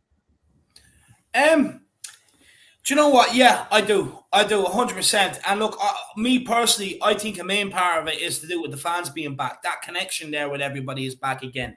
And let me tell you why. I'm going to read out the comments here from Son. And I also have a little, I did have a little quote from Tanganga, but I can't find it. But I'll allude to what it was. But Son, after the City game, says, "Did you see me before the game? I was smiling when I saw the flags. I just couldn't believe it. The fans are finally back. They give us so much positive energy, pushing us. And that's what we miss and what we need. Everyone together, fans, players, staff, everyone. That's how I felt. If we have some bad games or bad results, it could happen. But we need you guys supporting us so amazingly, and we will do our best on the pitch. I was so happy you guys are back in the stadium, really grateful, and the team did a great job. I really enjoyed it. Even though I was on the pitch, I was thinking, look at this team. I was like a fan of the players. Let's keep pushing hard all together." So Son's comments there are basically what he's alluding to is the big push that the fans have given them. Look, maybe they did take their eye off the ball last season, and but like what's he saying there is basically that the fans have played a massive part in getting the performance out of the team, cheering them on, singing them out the way we did, all the flags, full voice before kickoff, and it just goes to show how much of a massive part of fans being back in the stadium now to drive this team forward can help. And like he alluded to, it gives us the energy, it gives us the positivity. But then he also alluded to the staff, the manager, the players, everyone pulling in the one direction. So look, it sounds like there's only good things to come. It looks like off the City game, there's only good things to come. Even Tottenham's tweet on the official website kind of gave me goosebumps before. What was something like new players, new season, new manager, new era. Let's go get it. You know what I mean? Everyone's pumped and pulling in the one direction. It's what we want. It's what we want at the end of the day. Look, the only one, it's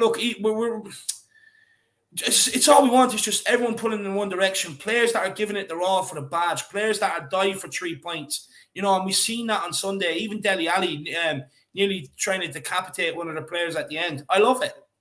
You do that to stop the breakaway for 3 points, right? There's fair play and all this sort of crap. I couldn't give a shit. I'd do that for 3 points.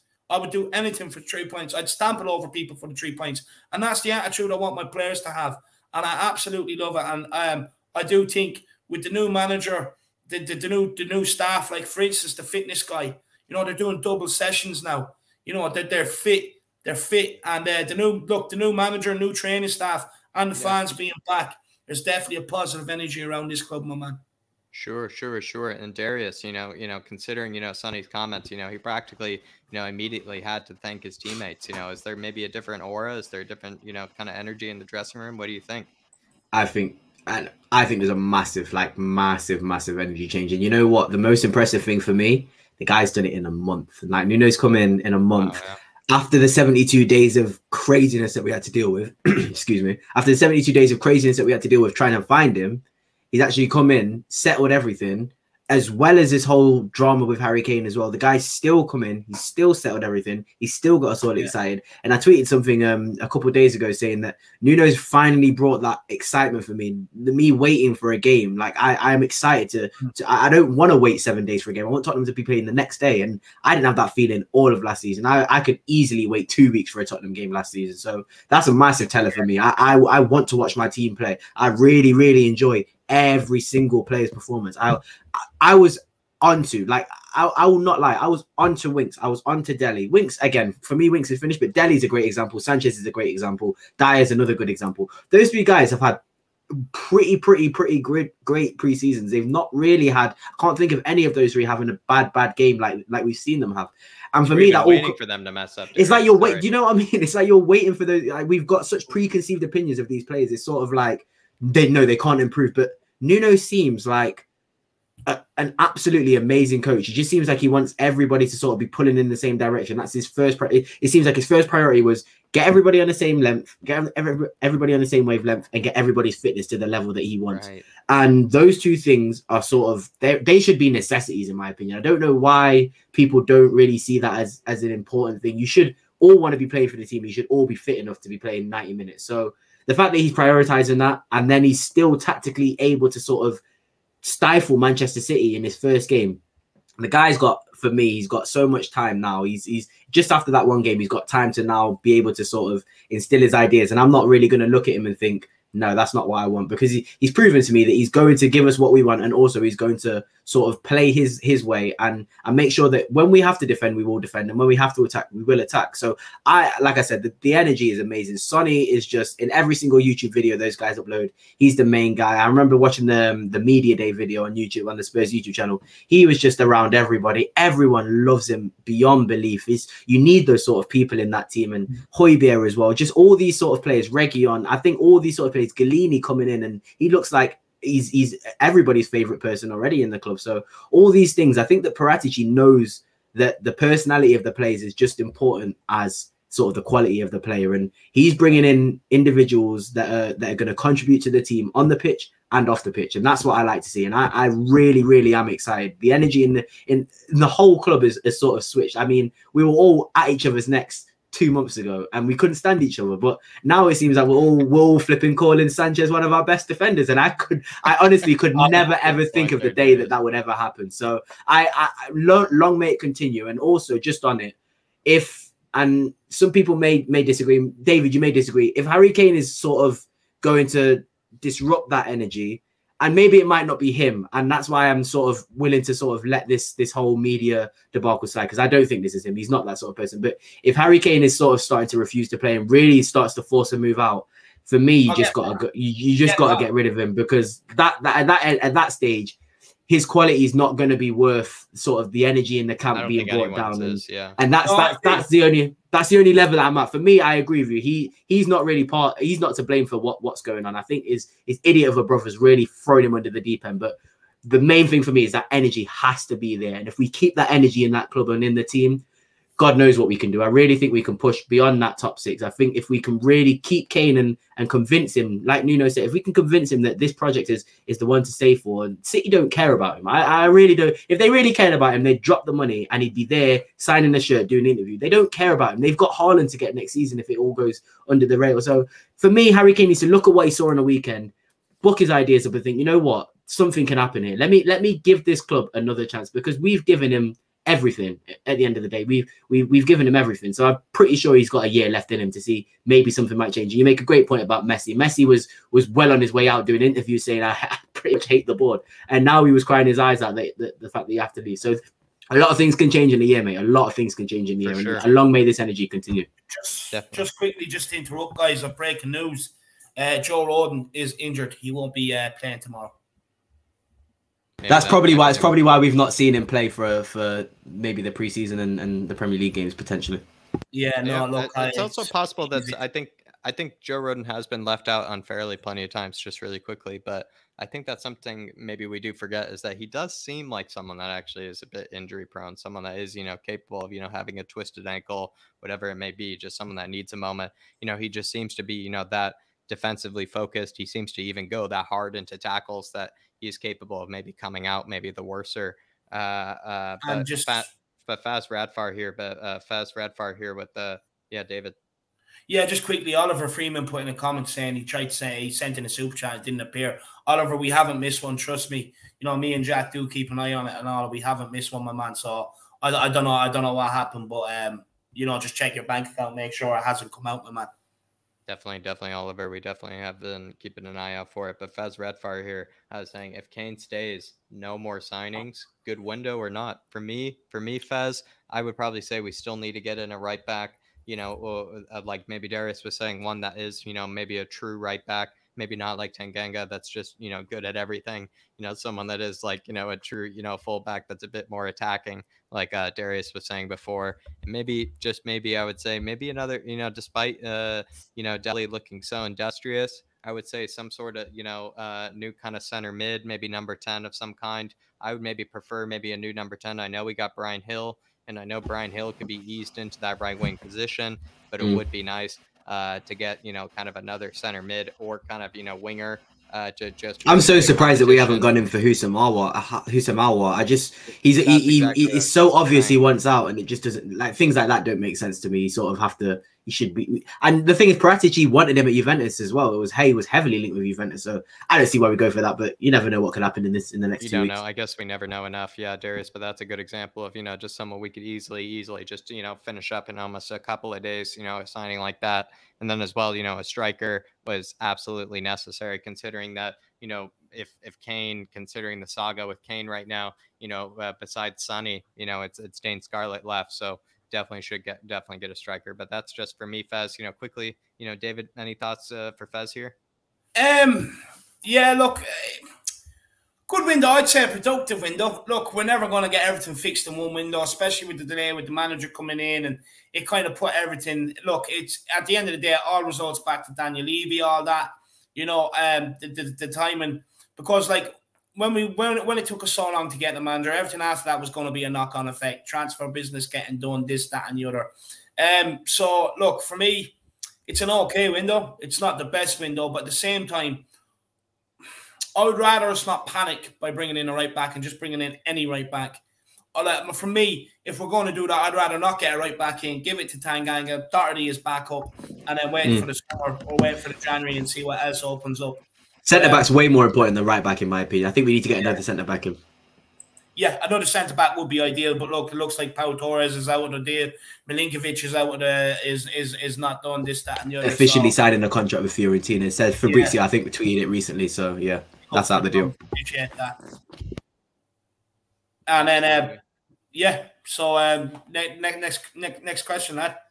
Yeah, definitely. And it's just going to be another part, of that Sonny, post-match interview that we were talking about. And, Bob, if it's all right with you, I'd like to ask you on it, if that's okay with you. Do you think that maybe, Sonny was talking about the absence of the fans and how maybe that was kind of a huge detriment to him, saying that, that was something was really hurting, the squad, maybe even hurting the momentum of the squad. Do you think that maybe that's something that we do maybe forget about when considering last season, that, it was a season without the fans, and that how much the fans can actually just help us get through some of those, really hard performances that we watch? Yeah, I think you can tell with Sonny as well, can't you, mate? He sponges off the fans and vice versa. He loves them. It's infectious. No one doubts his love for Spurs, and unfortunately, like it or not, through Kane's actions, he's probably become the man or the one of our own. His contract is just signed as well, which will probably take him to, well, definitely will if he sees it all out, to the twilight of his career. So no, I can't. I think you can't underestimate that. You can't understate the fans that weren't there, and I think it's probably made a bigger impact because they have been away. First time back, first time the fans have been there. It's probably, they say you don't know how much you're going to miss someone until they've actually gone. It just shows they've missed the fans so much that now they suddenly come here and surprise, Sonny's performing. So and it's vice versa. Like I say, the fans love him, he loves the fans. So I think it's going to help all parties, especially players like Sonny. And I think Lucas is another one of them. He probably strives off the fans. Reguilon, I think, is another one. Højbjerg, I think he'll be like that as well. So no, I think we can't understate how important us fans are in the stadium. Yeah, definitely, Bob. And Bob, I think we can only have you, for so long. Is there anything, you'd like to plug, upcoming? Is there anything that, the Harris Army should, keep a lookout for? Someone who's so helpful to us, someone that really helps, the Irish Hotspur, plenty of the technicalities of the show, someone that helps the Irish Hotspur, obviously, with, your continuous, attendance in this panel. What should we be on the lookout for?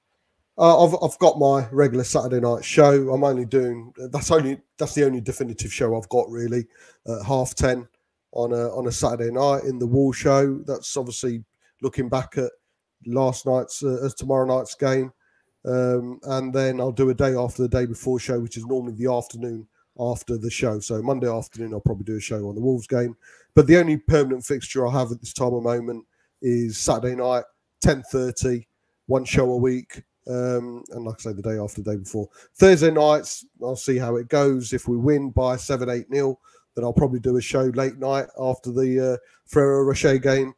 But apart from that, like I say, the only permanent slot at this time of moment is Saturday night, 10:30 in the Wall. Love it, Bobby. And also, Bobby, thank you as well for attending. David, any parting words, for Bob Spur? He has a show upcoming Saturday. He says, if we win by 8 goals, he'll be doing a stream. He's already promised, the Harris Army that. I'm looking forward to that. When we win 8-0 with maybe a Dane Scarlett, quadruple. I think Dave will be doing a show if we win 8-0, mate. I'll be on there. I'll be on Dave's show. Tell you. No, look, first of all, I do want to say, if anyone's like the new intro on this channel, and they think the intro on Jack's on the new channel, flatcapeurotalk, is sick, well, we owe it to Bob. Bob put them together and made it and done an incredible job with them. An absolute incredible job with them. The guy's insane when it comes to videos, intros, graphics. The guy is insane. If there is anybody out there that wants Bob to do anything for them, do get in contact with the guy. I can tell you, he's absolutely brilliant at it. As well, guys, actually, I want to issue a public apology to Bob. I was supposed to be there Monday. Things happened. I couldn't get there, but I will be there this Monday for the Wolves one, the Harris Army. So make sure you get over there and throw your support behind Bob on a Monday during the day. If you have nothing to do around lunchtime, get over there and check it out. And as well, he's in the Wall show Saturday.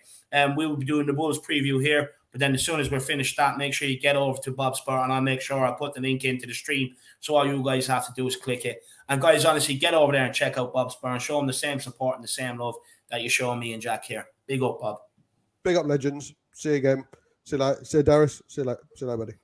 Piss off, Bob. Piss off, Bob. Piss off. Piss off.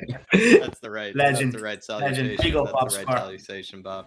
That's the one he loves the most. And then Dark Sun G here saying, David, I mean, I've been hearing this 1,000 times that Ramsdale's been saying no, but apparently the Gooners. It's confirmed. Apparently, this one is confirmed with Ramsdale. It's confirmed. It's confirmed. 24 million, 6 million add-ons, 30 million British pounds sterling. Imagine they sold Martinez to Aston Villa, kept Leno, and now they went and spent more than what they sold Martinez for. In my opinion, he was the best keeper in the league last season. Honestly, the guy wouldn't catch a cold. Ramsdale would not catch a cold. I think he's severely overrated. I actually think he's shit. To be honest, he's a big lump of shit. And now that he's going to the Gooners, he's a double big lump of shit. You know I'm smiling. At the end of the day, look, at the end of the day, I don't know why I'm complaining. I love seeing them spunk their money. To be honest with you, it's absolutely fantastic. I hate them that much that, look, I would wish a Ramsdale and the likes on them. I really would. Odegaard, another one apparently. They were complaining about him at the end of last season. All he done was score against Spurs. That's all he done. And, now apparently they're going to get him. Honestly, it's just desperation by the board to try and schmooze over the fans and get them on side. Oh, we are signing players, this, that, and the other. They're an absolute joke. Imagine we went and got Galini, right? You don't have to pay for him for another 2 years unless he meets appearances, right? For half of what they're spending on Ramsdale. The guy wouldn't cold. Honestly, the guy wouldn't pick up a sandwich in a sandwich shop. He's a joke. He's a joke. Like I said, I'm just going to smile and happily let them do their thing. Ben White seems to be an absolutely amazing signing by the looks of the first game as well. So let's just smile and hopefully let's just see if we can buy some more players and laugh in the face. As well, Darius. Darius, with the Cone manager, it seems like, Ben White, he seems like somebody that, can only play well, if there are a couple of, glaring orange cones, in front of him, to be in the I right promise positions. you, I made a prediction with my friend. You're going to see Mikel Arteta doing the Pep meme, when he's talking to the nobody next to him. He's going to be doing that by game 5. I'm telling you now, guys. I don't know what's going on at that club, and I'm absolutely loving it, mate. So long may it continue. I keep saying this, but long may it continue. Absolutely. And the Harris Army, please, if you're willing, please, David and I are going to be going plenty through popcorn, when we're going to be watching the All or Nothing. David and I actually might be running out of money considering how much popcorn we're probably going to be investing in for the show, how much Ben and Jerry's tubs we'll be going through. So please, if you're willing, send in a donation, just to start the Harris Army fund, for all the Harris Army Ben and Jerry's will be going through for that series. But Dark Sun G, just to give my thoughts on it, we did get Galini for a much cheaper price. He's not only better dressed, he's not only better looking, but he also just seems to be better with his feet. He seems to be a better on the mic too. Better on the mic as well. I mean, I don't really like to say this about people, but I will say Galini just seems to be better at every aspect of life than Aaron Ramsdale. So maybe Aaron Ramsdale has some hidden talent out there that we're not aware of, but it certainly isn't football. And it's his hidden talent is it's not hidden, but his talent is getting relegated. That's what his talent is, my friends. So I'm not going to say anything else. I think we should all sit here and collectively say a big thank you to Arsenal for spending 50 million on Ben White just for Gary Neville and Jamie Carragher to point out on what ways he can be exposed. On Friday Night Football, I absolutely love it. They spent 50 million just to give Sky Sports something to talk about before the Brentford game. It's absolutely brilliant. So thank you very much, Arsenal. Edu, Mikel, Tapas Pulas, thank you so much. I appreciate it. You made my Friday evening. So honestly, a big shout out to Arsenal for making my weekend. Thank you so much. Absolutely. And getting back maybe to the Kaniki Answer Me, and also Dark Sun G, really do appreciate it as well. Really do appreciate it. You're such a legend to us, Dark Sun G. We don't know how to thank you enough. Sometimes, we will concede to you. You are the stat king. You're always, despite Jack with stats with Jack coming out, stats with Dark Sun G seems to be a daily occurrence. I can never keep up with you, Dark Sun G. So really do appreciate it. And as well, everybody give Dark Sun G, all the praise he deserves in the comments. He really does help out the channel a lot. And he also, he keeps you almost like, David, they say you learn something every day. Learn something every day from Dark Sun G. I will say that. Say that. But going back to the question here, Darius, is there maybe something that we kind of forgot about last season? The fans not being there, maybe being one of them. Is that something that maybe Sonny was saying? Maybe we could have actually had some better performances. Maybe actually, the team could have been better off if the fans had been there. Is this maybe something that was more of a detriment than maybe we previously thought? Definitely. I think, you know what? Part of me is happy that the fans weren't there last season because I think Jose would probably still have a job if the fans were there last season. So I'm happy that the fans weren't there for that reason, but I definitely think they played a big factor. I think, David, you mentioned it on our watch along with Matty. That wall, that specific stand where there's sort of only standing seats and it's just a sea of white, that is so intimidating to me. That look, if we can sort of like you said, make a fortress out of this new stadium and really make it a difficult place to go to where the fans are loud like that every single game, that can really have a big effect. And Nuno, and obviously this is from previous clubs, Nuno, a lot of Wolves fans had an extremely close relationship with Nuno Espirito Santo, and he had a very close relationship with those fans, and that sort of guided them. And I always remember Wolves being a very difficult place to go to playing them. So I just think if you can bring that sort of aura and energy to Tottenham Hotspur Stadium, whatever you want to call it, I think that we could probably pick up a lot more points than you think at home. And I know that our home form should be amazing. I always look back to that final season at White Hart Lane. That was just unbeaten at home, puts you in a position to just do well in the league. So I think Nuno will be able to handle the away games very well. I think he will set up for those away games well. If we can make that home stadium a fortress like we seem to be doing with I love the flags. I think the flags is a great addition. I think that, like I said, that stand is I'm always jaw dropped when I see the stand full of Tottenham fans. So it was just amazing to just see them back. And I think the tackles, every single tackle they made, even Tanganga putting Jack Grealish on his arse, it just caused those fans to sort of give a 100%. It makes those players want to give 100% when you see the fans cheering them on. So I think the fans are going to have a great role in us doing pretty well this season. I think if we can, bring that energy to every single competition, who's to say we can't go deep into a cup? So yeah, those fans keep that same energy for the whole season, and we really can. They are a 12th man. It's a cliche saying, but it really is. It can really help us out. So yeah, the fans were amazing, absolutely amazing on the weekend. giving me goosebumps, Darius. Now I'm actually absolutely eager for that game tomorrow, despite it being an away game.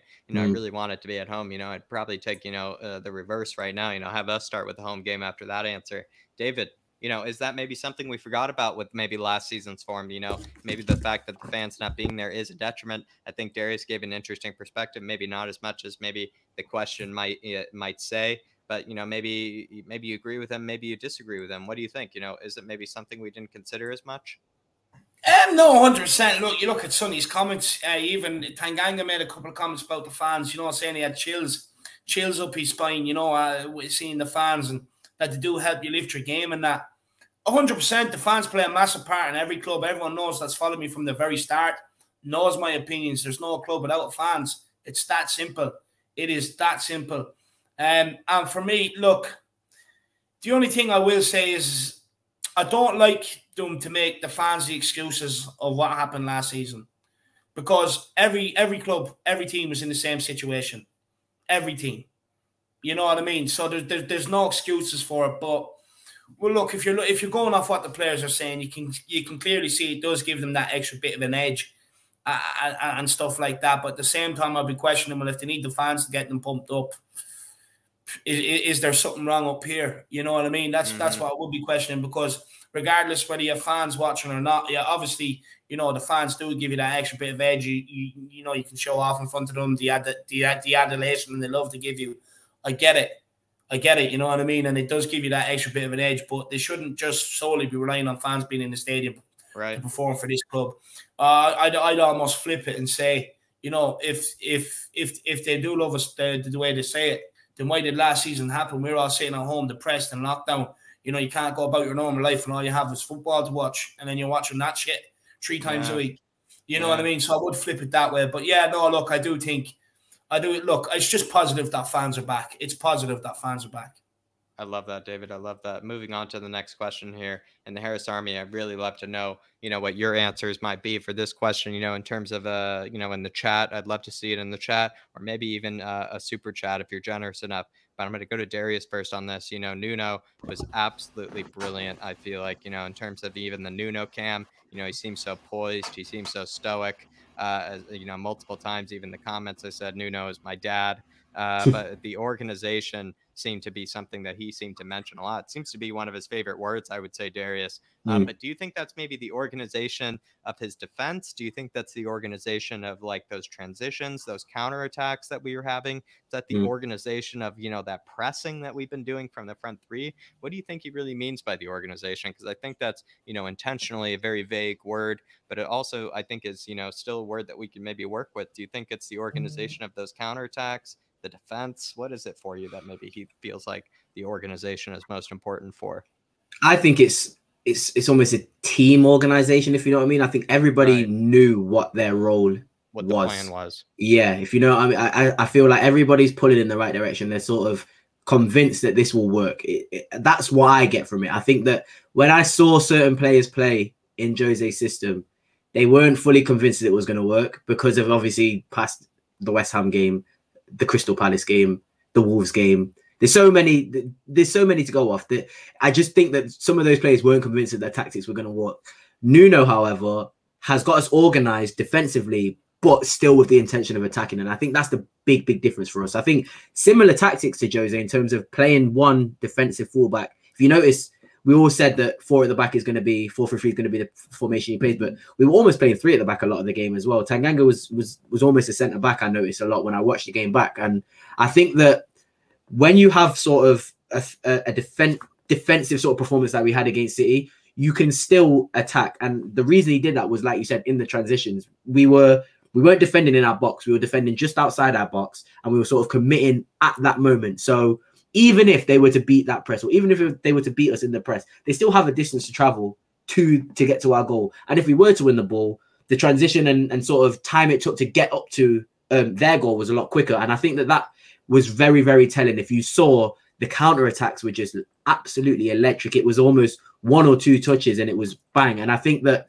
the players fit the system a lot better. You've got Dele Alli in a completely new role. And I was not convinced that him playing as one of the 3 was going to work, but he knows what he has to do in his role. He had to be defensive. He covered the most ground. I think he covered like 11.07 kilometers on the field in the game against Man City. I can't remember the last time Dele Alli did that. So he's obviously convinced by Nuno's sort of tactics and the position he's put him in that it's going to work. And Dele Alli was great, especially in the second half. He was absolutely amazing defensively. He contributed to what he needed to do. So, yeah, in terms of organization, I think it's team organization. I think everybody knows what to do. I think everybody is convinced that what they're doing in the team is going to help.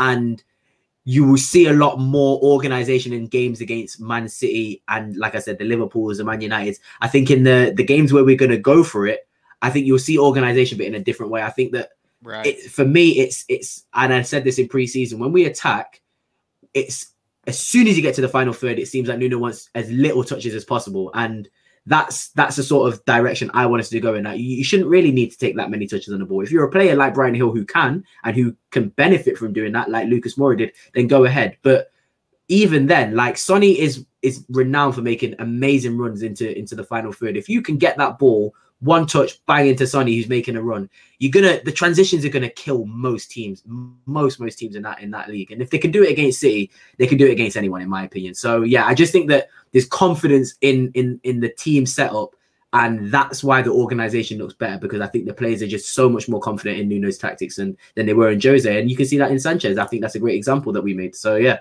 I'm really happy with the tactics. I think they work fine, and I hope to see sort of evolution and development in tactics against. I'm very much a person of you should go by you should take your tactics game by game. I think each team is different, so your tactics should be different game by game. And if I see that, I'm going to be very happy. But there's a base identity with our team now, and that's what we were screaming for. Sure. And Darius, I also really love that, with the organization question, you just said it's actually more team organization. All the things even mentioned in the question, you said all connect to each other, so as well, that just fills me with even more confidence. But Sean Snow here, and again, Sean Snow, really appreciate you engaging in the chat. It's really appreciate the generosity you're showing as well. Really appreciate your engagement. He says, Jose had them playing in each other's shorts. The spacing was horrible. It was awful. Had and Dombele playing deep, Doherty to defend, put way too much pressure on defense. Yeah, it just felt like a lot of jigsaw pieces in the wrong puzzle. Really. So, really sorry to interrupt you, Jack, but just on that comment there, I got a question for you two. I was speaking to Sam about this. I thought that the reason why our defense looked a lot worse last season was because of Jose and sort of allowing 15 to 20 shots against us. Do you think that was the reason, or do you think that our centre backs are just not as good as we think they are? Because obviously Sanchez and Dyer seem to improve. So I think, to be honest, I think it was I think Jose definitely invited a lot of pressure, seemed to maybe have a decent system in terms of how to invite the pressure, but it seemed like he would only designate like one or two players in order to lead that counterattack. Yeah. Nuno, it would be about 3 or 4 players all bombing forward. With that counterattack. That alone, obviously 2 very different counterattacking systems, but that alone, I think, just showed me that, with Jose, he relied heavily on the likes of Harry Kane and Sonny to be able to create the goals between themselves. And that, I do mean that sincerely, between themselves. It wasn't as if, they were sharing the goals, where it seems like with Nuno, there'd be a lot of players sharing the goals. And that just shows that, I think, when we're counterattacking a run where transitioning, there are a lot more players involved than with Jose. For me, look, I don't think we can sit here and blame Jose for everything. I think, look, we have to take into account, right? We've had a good preseason. We've won our first game against City. No Winks, no Sissoko, no Aurier, no Ben Davies, right? Now, the thing is, you look at the competition we now have for the squad. Sessegnon coming back, Skip coming back. Okay, they probably weren't ready last year, so Jose Mourinho had to loan them out, but they provided competition. You look at you've bought in a centre back, which Jose knew he needed. Jose asked for centre back, they gave him Rodman. That's not his fault. He wanted someone like Romero, someone like that. He didn't get it. He wanted Skriniar, didn't he? He was begging for Skriniar. Yeah, we brought in proper competition for Hugo Lloris. We've brought in another attacking option. So now all of a sudden there's competition in the squad. At the end of the day, Jose didn't play that defensive way until after the West Ham game, because the players proved to him that they're not good enough and they cannot hold on to the ball. At times last season, there's teams, okay, we like Zagreb, we got sent out with tactics. You're telling me that Zagreb game is Jose Mourinho's fault. You're telling me the West Ham game where they came back to 3-3 is Jose Mourinho's fault. It's far from it. It was the players. There was no competition in the squad, no competition for places. You looked at the bench, you said, right, no, there's no one that's going to come on and change the game. The problem is last season, it's a combination of both. It's a bit of Jose Mourinho, but mainly the players. They got too comfortable. They knew, they could just get another manager thrown out. Now that we have Paratici in, he wants half of these waste men gone, and they know that. So they can't kick up. They can't kick up. Whereas last season they could get their way. Last season they could get their way. So for me, look, I do think it's a look. We can sit here and blame everything on Jose Mourinho and his tactics, this, that, and the other. But me, I put 90% of it all down on the players. I put 90% of it down on the players. They got told some truths after not performing because there was no competition in the squad. They could go off crying and everything else. But now that there's competition, I guarantee you won't see one of them come out crying. Not one of them, because they know they do that. They're just gone because there's competition for places now, and that's the biggest part of why we're seeing the revolution. Definitely. I love both of those answers. I love both of those answers. And Sean Snow, really do appreciate it. Really do appreciate the support. Any last words there for Sean Snow there, David? No last words. But look, the fact is, just off the. Actually, no. Sorry. Go ahead. No problem. And Sean Snow, really do appreciate it. And Dark Sun G, someone that's also continuing to support us as well, continuing to give us, the stats, the insight that he needs to give to the Harris Army. Dark Sun G here saying, I hope we can batter Chelsea at home next month with passion and teamwork. Unlike last season's very boring 1-0 loss. That was honestly one of the worst. I will say personally one of the worst games of our season that a lot of people forget. Our very boring 1-0 loss. Fans will make us beat them. Yeah, absolutely. I will say we definitely will make teams like Chelsea, think a bit more. I feel like that, that Wolves game, despite, Wolves going through a bad spell of form, that game that they even had against Frank Lampard's men with, led by, who was it at the time? I think it was Pedro Neto who had a brace or something like that, against Chelsea. Really just shows that Nuno, again, is just somebody against teams like Chelsea, against Man City, whatever it is. He does seem to, be up for kind of the bigger games. He knows how to take a scalp or two. He has a good trophy cabinet of the scalps, being the lesser team. It's not like Spurs or a lesser team like Wolves was for him, but it does seem like he has that in his blood to be able to, outthink, the other managers with lesser players. And that probably is going to be the case with Spurs, in certain games. But Dark Sun G, I really totally agree with you. And I really do think as well, I'm totally on the same page with you with that Chelsea game, being very one of the most boring games of our season, one of the saddest games of our season. Even that 30-second clip of our players, couldn't be asked to, to jog after, some of the Chelsea players. It really was despicable. Sissoko done. He refused to run. Yeah, that's what it was. That's exactly what I was alluding to, David. It seems like they couldn't even be paid 90 grand to run, for the team. It really was quite sad. And Dark Sun G, I really couldn't agree more. Anything for Dark Sun G, David?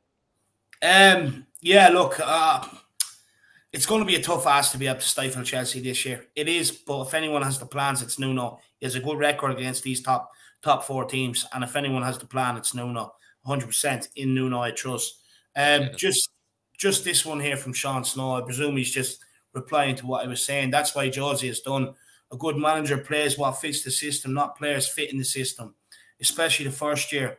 Look, you're telling me Pochettino was done. The players down-tooled after the Champions League final. They got Pochettino the sack. Same squad, finished out that season under Jose. Okay, we got some players in that summer, but look at the quality of players we got in. They weren't great, right? You talk about players, he has to play the players fit in the system. This is the problem. With Jose Mourinho, he has to play a system with players fit in the system. Does Dele Alli play? Does Dele Alli fit Nuno's system? No. Dele Alli had to work to get into Nuno's system. So you can't expect to say one thing of one manager and expect another thing of another manager. At the end of the day, the players, they go through so many clubs nowadays. They go through so many managers. It's up to them to fit in the system. And the reason why some of them, the top ones, have the best careers, not only because they're gifted and they work hard, but they fit themselves into most manager systems. That's why. You likes of a James Milner. Look at James Milner, prime example. Guardiola, Klopp, loads of other managers back in the day. The reason why he's had a prolonged Premier League career and wins trophies, because he fits into the system. Like, the thing is, we can always say, yes, it's ideal that the manager comes in and gets the players he plays a system that fits the players, right? He played that. He played that at the start of last season. The players failed him. The players failed him. So is that on the players or is that on Jose? That's on the players. They were playing the system they wanted and they failed him, right? So then he went back to a system to try and shore everything up. And again, they failed him. We don't want to play this way. Well, what way do you want to play? You were playing the attacking way. You failed. And now you're playing this way. You're crying again. See, the thing is, the modern day players, when a manager comes in, right, they're like, for instance, you pick a Dele Alli. And I've said this loads of times before. No manager is going to come in and say, Dele, my system designed around you. When you have Kane and Son up top, Dele Alli has to fit into that system. Now, whether it's playing in a further forward position or dropping back into a 3 midfield like he's doing now, right? Now, like, this is the thing. You can't say, and this is what I'm getting at, you can't say, oh, Jose Mourinho has to play to suit the player systems, right? And then when you see Dele Alli playing well in the 3, for Nuno. Now, why didn't he do that under Jose when Jose was playing the 3? Why didn't he play well in there when Jose wanted him to? This is the thing. Sometimes people have to realize it is the players' fault. Sometimes the players just give up. And that's what they've done. You have to hold them account for it. We can keep blaming managers. But look, again, I've been vindicated. Look at how long it took us to get a manager in here. And I've said all along, you look at Jose, you look at Tottenham, you look from the outside in, Jose Mourinho and Pochettino get the sack. Is it Tottenham Hotspur? Or is it the managers? Or is it the players? Well, Pochettino is one of the greatest managers in the game. Mourinho is one of the most decorated managers in the game. So therefore, the answer is written. It's written in the stars. It's your players who don't care. Then you go into this season. No, like I was saying earlier on, no Sissoko, no Winks near the team. Davies, players like Aurier, none of them near the team. Ndombele, nowhere near the team. Look at the dramatic turnaround. So if you're telling me it's the manager and not the players, I don't buy it. I simply just do not buy it. But Sean, I get where you're coming from. But look, I've just explained my logic and where I'm thinking. I hope you get what I'm saying. And look, I'd love to hear your logic and where you're coming from on this, my man. Definitely, Sean. But, maybe, Sean, I will say maybe, in a bit, in counter to David, I will say, at plenty of points, some of the, players that David did mention, Jose could have selected, David, maybe you could remind yourself of that. It's not like they had too many injuries. Could have selected Japhet maybe a bit more often, but instead of injured most of the season. Tanganga injured most of the season. He selected Doherty. He was shit. What do you want him to do? He has to use Doherty in area. You go into centre backs. He played Toby Alderweireld. He played Sanchez. He played Dyer. They were shit. But we're reading too much into things a bit too early. I feel like we might be giving Nuno a bit too much credit. Probably not giving Jose a bit enough credit. But let's say if we were to see a renaissance under GPS Sanchez, under Moon Boots, might say a bit of something maybe about the case under Jose. It's not to say anything about Jose's resume or his reputation. Maybe it just has to say with how Jose fit into Spurs. And like I said, that's even a question, players. But even David, let me say, there was a question a long time ago, even on the show, was Jose the right fit for Spurs, or was Spurs not the right fit for Jose? It has to do probably that these players were simply not strong enough mentally, not strong enough physically, not good enough, literally technically, for a manager like Jose. And it might just be that more of a humble manager, more of, kind of a manager that is used to maybe the worst players, the lesser players, might be the case that, they might actually get a better tune out of the players. It's just, it just might be the case. Look, Mourinho is just better might be better for a silver spoon kind of team. We're saying Jose Mourinho, he's the one that picked the team. Yeah, granted. But Skip and Sessegnon were unknown.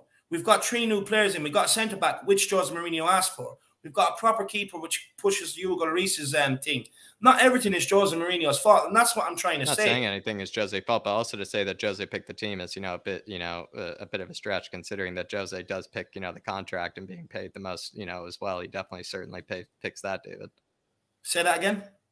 Jose, didn't necessarily pick the team. He definitely picks the bigger contracts, kind of like, certain managers, certain players, they will go where the money goes. And I will say that is definitely the case with Jose. I think Jose is willing to take on any project, but as well, he definitely is willing to take on any big contract as well. Yeah, of course, lad. Honestly, Jack, I'll be honest, I think that's a ridiculous statement. If a club comes looking for your ridiculous statement, considering there are other managers that don't do that, the likes of Bielsa, let me answer. If a club comes to you, right, for your expertise from off the back of your CV, you're going to take the millions they're going to throw at you. But then it's down to the club to provide the tools. They did not provide him the proper tools. It's that simple. At the end of the day, like I said, now that Nuno has competition and he can afford to not include the likes of Winks, Dyer, and all these players, which Jose couldn't do last season, look at the change already. So the answer is written there. There's certain players in this club that are not good enough. And look, everyone can make everything a Jose problem. All I'm going to say is if these players do start to come back in, you're going to see the decline in form again. I just don't want people coming back telling me I was right then. I'm not making it a Jose problem, David. I'm just, trying to be a bit more neutral on it in this case. But, maybe Darius, maybe has a quick thought, maybe just on this, considering, he has here, a lot of us go back and forth on it. Maybe your thoughts in terms of, is it more of just the players, maybe just not being, just being different, from last season? What are your thoughts on it? I was never a big Jose fan. I think I always mentioned about sort of playing to your players' strengths, and I understand that he did change his tactics up because at the start of the season, I was very impressed. He sort of was pressing high, he was attacking teams, and he was going for it. But what my issue was is he would get one goal and they would sort of revert the tactic to sort of trying to hold on to a lead. And we didn't have the sufficient players to be doing that. When you've got players like Harry Kane and Heung-min Son on your team, the best you can do is probably go and score 3 goals and give yourself a chance. And like you said, David, if you go 3-0 up like we did against West Ham and you concede 3 goals in 7 minutes, you can't take the blame for that. Jose could never take the blame for that. Yeah. But the games against Wolves, the games against Crystal Palace, where goals came in because we scored and then defended, that's where I had the issue, because I was like, if you go and score 2 more goals and you do have the players to do that, then it will make it a lot easier to sort of, or give you more chances to sort of make those, or it will give the centre-backs more chances to make mistakes. It will allow them to sort of, if they do mess up because they're not good enough, at least you still got 2 goals on them. And if they go and concede 3 goals, then that's on them. And then at the end of the day, you have to get rid of them. But for me, it was a case of not sort of playing to his strengths. He was too stubborn almost. And I always knew that he wasn't going to get, like, for example, Conte. Conte was smart. He made sure that he was going to, it was almost like he was going to put it in his contract. Like, I'm going to get the players I want if I'm going to come here. I think Jose should have done something similar. I think he maybe overestimated the quality or the level of the sort of the stature of what he had to do here, because I think he could have easily won that Carabao Cup final and he would have kept his job. But I almost think that Daniel Levy didn't want him to win that Carabao Cup final because it would give him a leg to stand on. He didn't have a leg to stand on. Didn't want him to win either, and a lot of the fans didn't want him to win. And so go on, carry on, sorry. No. At the same time, we do have to remember, like, I know we're talking about, like, sometimes we sat back after 1-0 lead, but you listen to great managers over the years. Sir Alex Ferguson, for 5 minutes after you score, you usually keep it tight. It's well known in football terms, in football tactics, right? But at the same time, hear me out. Now, when you're seeing players who can't string 2 passes together, we couldn't keep the ball. So it's naturally, you're going to keep dropping and dropping and dropping when you're just giving the ball back to your opposition. It's natural in football. When you can't keep the ball, you naturally become tighter, drop deeper to try and shield it up because you can't keep the ball. Like, there is an element to a tactic of it, but again, it's not always down to tactics. When you can't keep a ball, you naturally end up sitting back and dropping deep. Anyone that plays football and watches football knows that. When you don't have the ball, that naturally comes into your psyche. You naturally become nervous. Obviously, we weren't fit. That didn't help. But that also contributes to the way we were conceding goals. Not 100% just all on tactics. We can't blame And this is what I was saying when he got sacked. You can blame everything on him you want and wash your hands with it, but we're still going to have the same problems. We still have some of the same players here that need to go. But we can't get into a thing at Tottenham where we make everything a manager's fault just because we can wash our hands with all the problems that happen and we don't want to deal with them. If we're going to be honest as fans and what's the best for our club, we have to think and look at things rationally. You have to think from a football point of view and a manager point of view. You have to take all sides into account.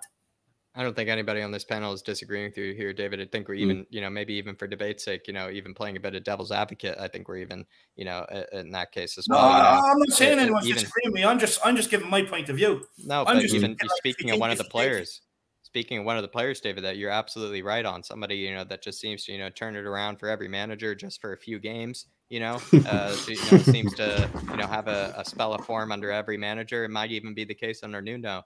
Do you feel like, it's possible that Nuno has maybe, possibly turned Dele Alli into more of an industrious midfielder? I mean, according to the Instagram, he's been working hard on the fitness.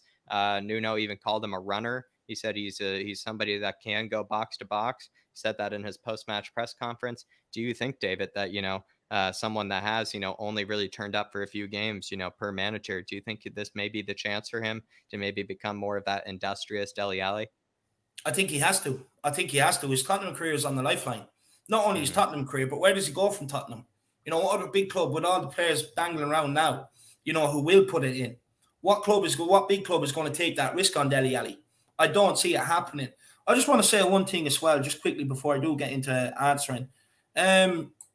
Alex, he says, bro, you're wrong, David. Alex, you rang me 2 months ago telling me that you could see that, you know, now that you think about it and you thought about it clearly, it is the players. So I don't know what you're talking about, my man. You rang me 2 months ago.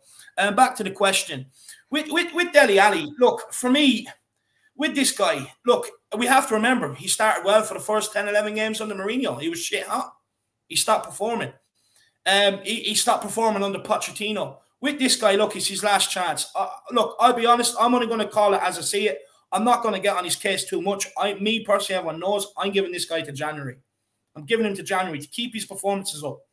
At the end of the day, I hope he's learned. I hope he has learned from his lessons that, you know, not all the system is always going to be about him, and he has to learn to be able to do different sides of the game. And I hope that he's learned that lesson. It looks like he is, but look, like, I'm going to be cautious because, like I said, he was good for the first 10, 11 games under Mourinho and went to pot. All of a sudden, then couldn't get into the team and found himself out of the team. And it's down to his attitude as well. So for me, I hope he's rectified that. He's learned that he does have to do different parts of the game to be able to survive in the Premier League and play week in, week out. Yeah, interesting. You know, Darius, you know, for me, I will say, you know, it's possible I'm going to get ahead of myself. I'm not really Dele's, you know, biggest fan, but I will say maybe this is, you know, a moment where Dele is realizing it is a bit of last chance saloon for him, as maybe David was saying. And David is only giving him till January. And even after that great performance, David is still saying he's going to have to replicate it in and out. So what are you thinking? Like, is this still, does he know it's last chance saloon for him? Do you think he's going to be changing himself? It's a tough one. I also kind of hold the same opinion on you and Dele Alli. I just think it's one of those situations where I think he would thrive just in a different, he's been here, what, 5, almost 6 years. I'm not discrediting his ability as a player. I think he's also improved a lot over preseason. The role that he's been given, it works for him. He seems to be working really hard, fighting, running for the ball constantly. My only thing with Dele Alli is, what do you want from Dele Alli? I mean, when we got him, he scored 10 goals in his debut, got 9 assists, I think it was, and then he went and scored 18 or 19 goals in his second season. And if that's the sort of play you're wanting, like a second striker almost, then people, I think you'll see a lot of fans sort of think Dele Alli's not had as good a season as you think, just because his numbers aren't going to be there in his new role. For me, the reason why I just think that Dele Alli is sort of an opportunity that's gone now, or he's sort of blown his potential opportunities, because I just think he's an inconsistent player. I think that you'll probably get 2 good performances out of Dele Alli, and then you'll get a real shocker. And I know that you shouldn't expect a player to be performing perfectly every single week, but I go back to the point that if you look at the players that we've got in our team at the moment, we're struggling to get rid of a lot of players that we consider deadwood. And for me, you have to sometimes make a sacrifice with a player that you might not want to sell to sort of maybe fund moves that are going to be more important to the team. And I think that there are a couple players in that team, Tanguy and Ndombele, I'd even say Harry Winks, Dele Alli, who maybe might not want to be sold by the fans, but if you can get money in and you can sort of replace those players with players who fit Nuno's system a lot better, I just think that's going to be a lot better for the team going forward. So for me, Dele Alli is 25 and he's English. You could probably still get 40, 50 million, maybe potentially for him. If there's an opportunity for somebody that comes in with a bid like that, I personally wouldn't reject that. I would sell Dele Alli and sort of get the funds in. But I'm not discrediting what he's done, or the sort of start of the season that he's had this season. I think he's been fantastic. He's worked hard, and you definitely have to give him a chance. So I think David makes a point. I think January you can see sort of where he's at, sort of the level he's been playing at, and then obviously into the summer, if he's an integral part of the squad, keep him 100%. Like I said, he played fantastic against City, but if there's an opportunity to sort of get a big fee for Dele Alli and you might not want to sell him, I personally would bite that bullet, just because I think there will be other players that are out there in the market who will be able to sort of do that role better. I even think Sissoko will play that role in that flat 3 better than Dele Alli. So yeah, nothing on Dele Alli, but I just think that in terms of seeing his best in a Tottenham shirt, I honestly think we saw that in the 16-17 season, and I don't think you're going to get that. I don't think you're going to get that now. So yeah, that's my opinion on Dele Alli. Interesting. I feel like, Darius, you always, it seems like, you have almost like an updated opinion on Dele Alli every week, where I say, it changes. I used to hate, I was literally hating on Dele Alli probably like a month even ago, like bro. You take, everything into perspective. I will say, when it comes to him, where I feel like maybe me and David, we're kind of just like, no matter what he does, it's still January, nothing more, nothing less. He could score 3 bikes in a game. It's still, till January for me. And I feel like with you, Darius, you kind of take everything into consideration. And then maybe, speaking of, a manager taking everything into consideration, Christian Romero, if you guys notice, I felt like when he come on, he was immediately motioning, saying everybody a back 5, a back 3. Does this mean that the squad could possibly be simultaneously learning how to play with a back 5 as well as a back 4?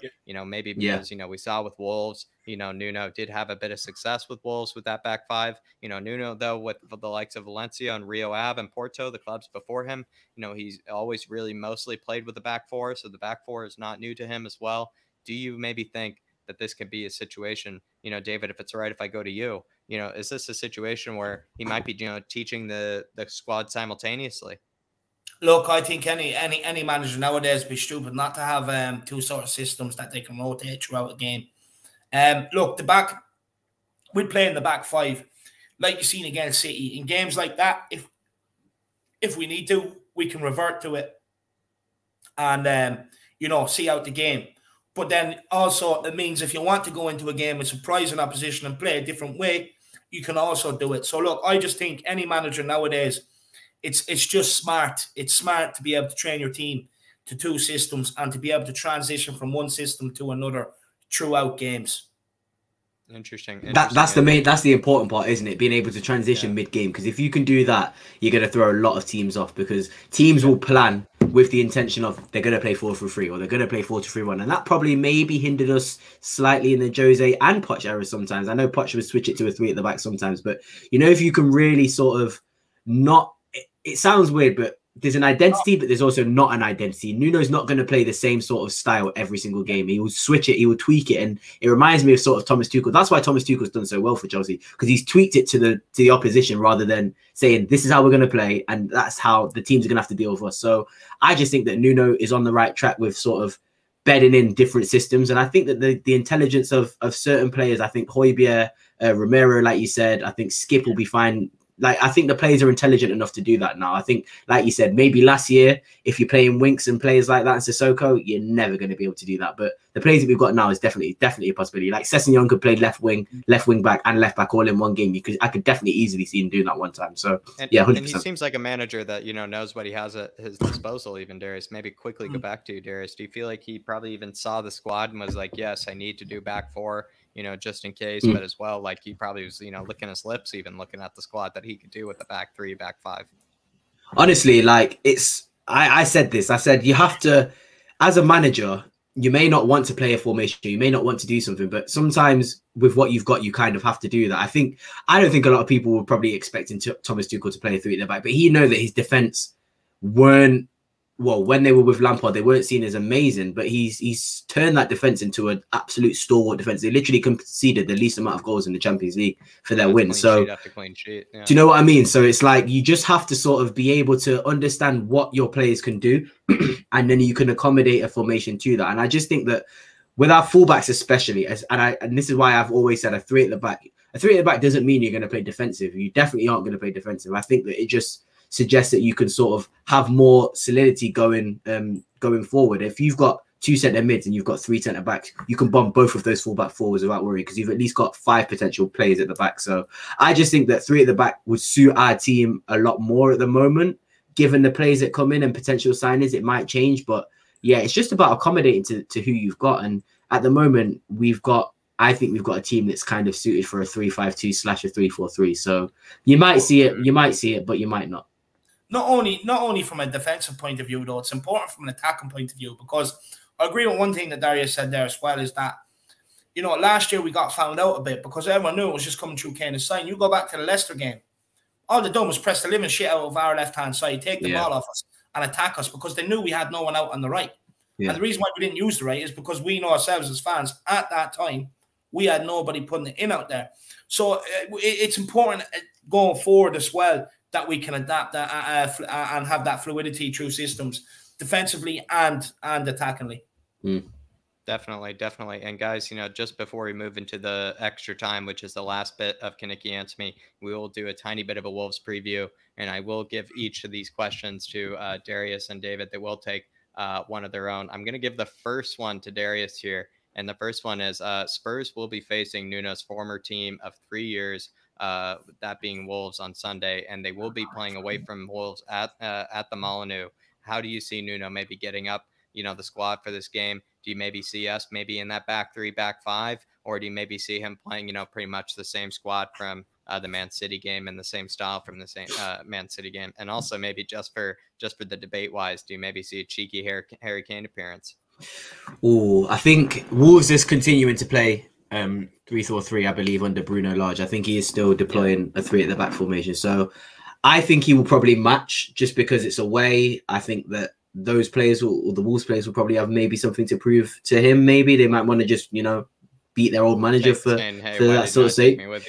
Yeah. So I just think that, it might still be a 4-3-3, but it might be a lot more similar to how we sort of set up off the ball, where Tanganga was a centre back almost. And I think that, like I said, formations are just basically what you see at the start of a game. I think with the way that we're playing, we're so fluid. It's only defensively you're going to really see a shape. When we're attacking, players are going everywhere. And I just think that if we are going to beat Wolves, I think we can definitely do it without Harry Kane.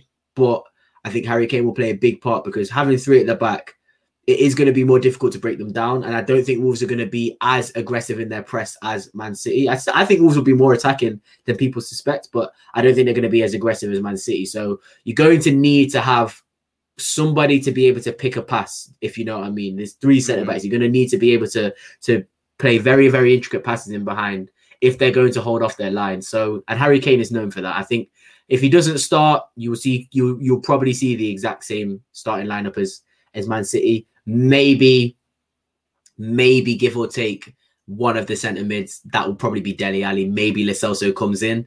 But apart from that, I think that you just have to, with the way that everybody performed as well, because nobody had a bad game on Sunday. So it's like, if you drop anybody, it is going to be harsh, in my opinion. Even if you drop Sanchez or Dyer for Romero, it's going to be harsh, in my opinion. So I just think while the confidence in the players are high, while we seem to be on a good roll in terms of morale and everything, just keep it how it is, see how it goes.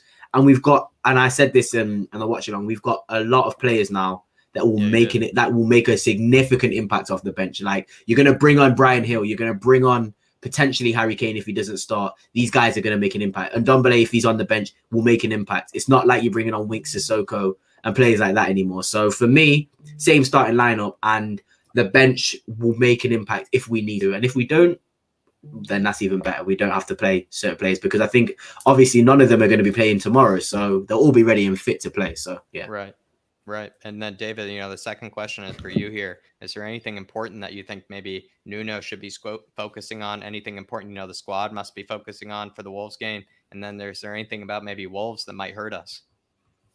No, honestly, I don't think Wolves are that great. I really don't. They lost the opening game of the season as well. I just don't see them hurting us. I really don't. Look, for me, Nuno knows every single one of their players. He knows their weaknesses. He knows what to exploit. So for me, I think he actually has the upper hand here. One thing I will say is Wolves have been a bit of a bogey team for us over the years. They have been. But look, if we go out with our strongest lineup, just on what Darius was saying, for me, I think if Kane's fit, you play him.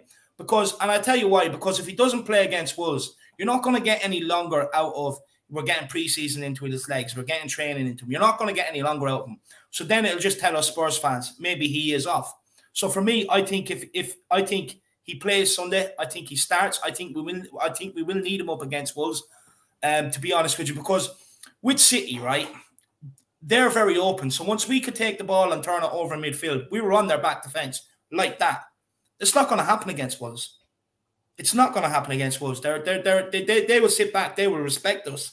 So that's not going to happen against Wolves. And for me, I think the person that will drop out of the lineup should be Bergwijn. I'll be honest with you. I don't think he had a great game against Man City. I don't. At the end of the day, it's much of what I've seen last season, running up and down the wing. Put Usain Bolt out there, he'll do the same thing. Honestly, put Usain Bolt out there and he'll do it quicker. For me, honestly, like, look, he wasn't that bad, but for me, I think you can definitely, he didn't do enough to keep his place. I think you can drop him, put Kane up top, put Son out left. And I do think Romero, I think if he plays well tomorrow night, I think he starts purely because we paid 50 million for him. He's going to be our main centre-back. So it's up to Dyer and Sanchez now to fight between that position who plays beside him at the moment, unless we sign someone else. But I do think... Do you think we'll play a 3, David? Do you think we'll match Wolves' formation? Because obviously they play a 3. Do you think you can see all 3 of them starting? I don't know. You know. I don't know what formation he's going to go. I don't think so. I think he might still go with a 4-3-3. I'll be honest, I don't think we should be adjusting our tactics for Wolves. They should be adjusting their tactics for us. That's what I believe. But for me, I think Romero will come straight in. I do think he'll start. You're not paying 50 million. I get it. Like, it's harsh. You know, after the performance that was put in Sunday, it's harsh. But I'll be honest with you. You're not going to get away with Dyer and Sanchez for too much longer at centre-back as a partnership. You're not. Certainly not. It's just a mistake waiting to happen. That's what it is. It's one big mistake. We still are getting ahead of ourselves. We have to remember with Eric Dyer. We have to remember Eric Dyer. He played well up until November, October last year. And then he just went completely off the bite. So he did actually play well last year. And look, we've seen it with Dyer. He plays well, and then he just plays shit. We've seen it with Sanchez. He's had a good game before and played shit. So for me, I don't think you can continue going with that forward until one of them make a mistake. I think you have to be proactive and address that situation, and do put Romero in there. And I do believe, I'll say it again, I think Reguilon and Tanganga actually helped Dyer and Sanchez because they didn't let anything inside him.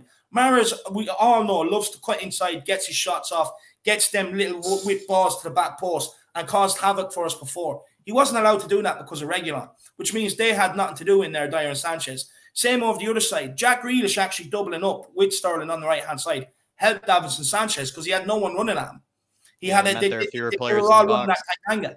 So for me, I just don't think you will get away with it for too much longer. I do think Romero has to come in. I think if Kane's fit, just purely because you won't get away with that situation much longer, saying it's preseason, if he's fit, he plays. And just what Nuno was saying today, he will be back with the squad on Friday, and he'll make the decision Saturday whether he's in the team or not. I think, yeah, David, that's a good point as well with the defense. You know, we're going to have to wait till they, face different types of attacks, different types of, strikers as well. Considering City, there's never really an aerial threat ever. It's very few players roaming in the box. So we have to consider that as well. It's actually, with City, they definitely are, a team that attacks and, destroys, the opposition's fullbacks. And, our fullbacks stood the test, and whereas our center backs, maybe, as you guys were saying, had maybe less to do. But Tottenham, just to back you up there, Joe Jack, just quickly to back you up there. How many goals do we concede with balls coming into the box last season?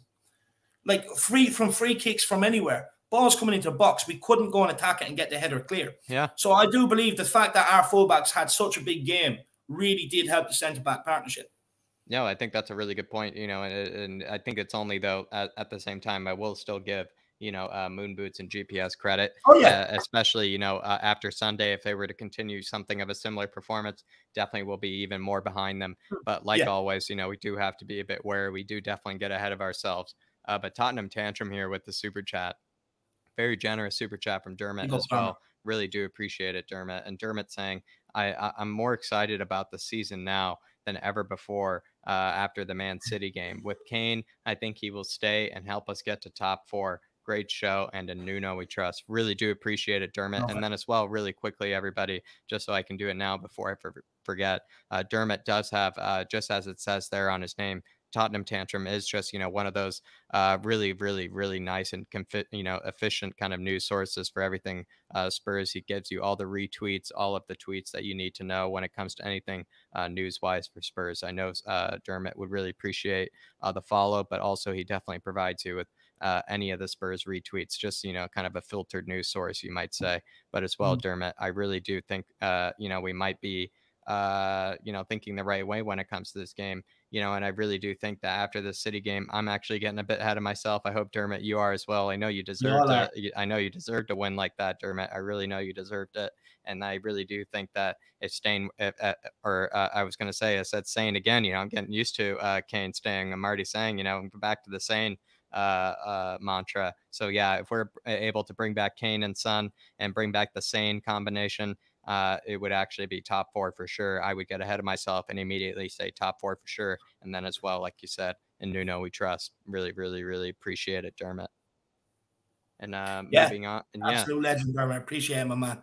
Appreciate it. And best luck with the page, man. I hope it's going well. Yeah, really do appreciate it, Dermot. And I think David and I, we both got back to you on Twitter. So, whenever you get the chance, Dermot, we know we'd love to speak to you.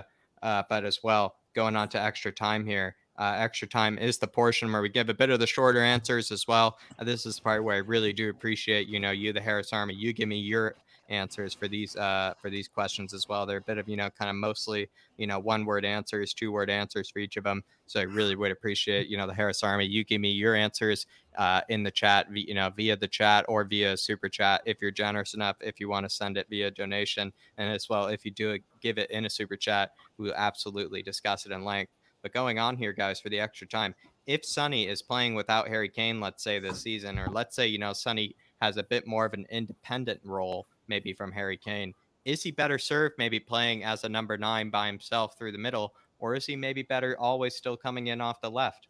What do you guys think? For me personally, I'm going to answer it.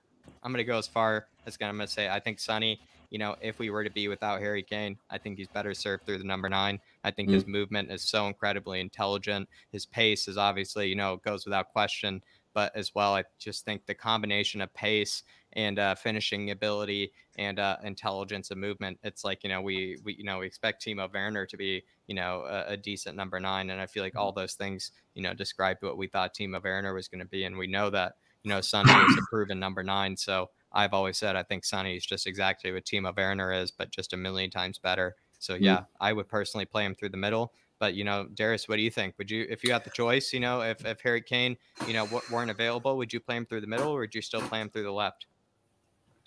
I think Son is probably the perfect second striker. I think I think Harry Kane is like his perfect partner. To be honest, it's sad to say, but Son works. I think Son works best off of somebody if he's going to play in that sort of central role. I think if he can sort of have somebody play a one-touch pass into him and he's making a run off of them, he's incredibly dangerous. Off the left, I also agree he's incredibly dangerous because he can go both ways. He can put a ball in the box from his left foot, or he can cut in on his right.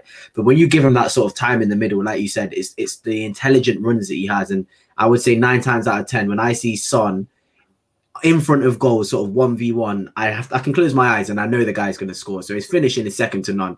And yeah, I just think the only issue is if you've got a big striker next to him or with him, they can do all the hold-up play. They can do all the sort of distracting that centre-back. Yeah. If you've got a big guy like that, like for example, even Harry Kane, Lukaku, Weghorst, there's so many players that you can give an example of.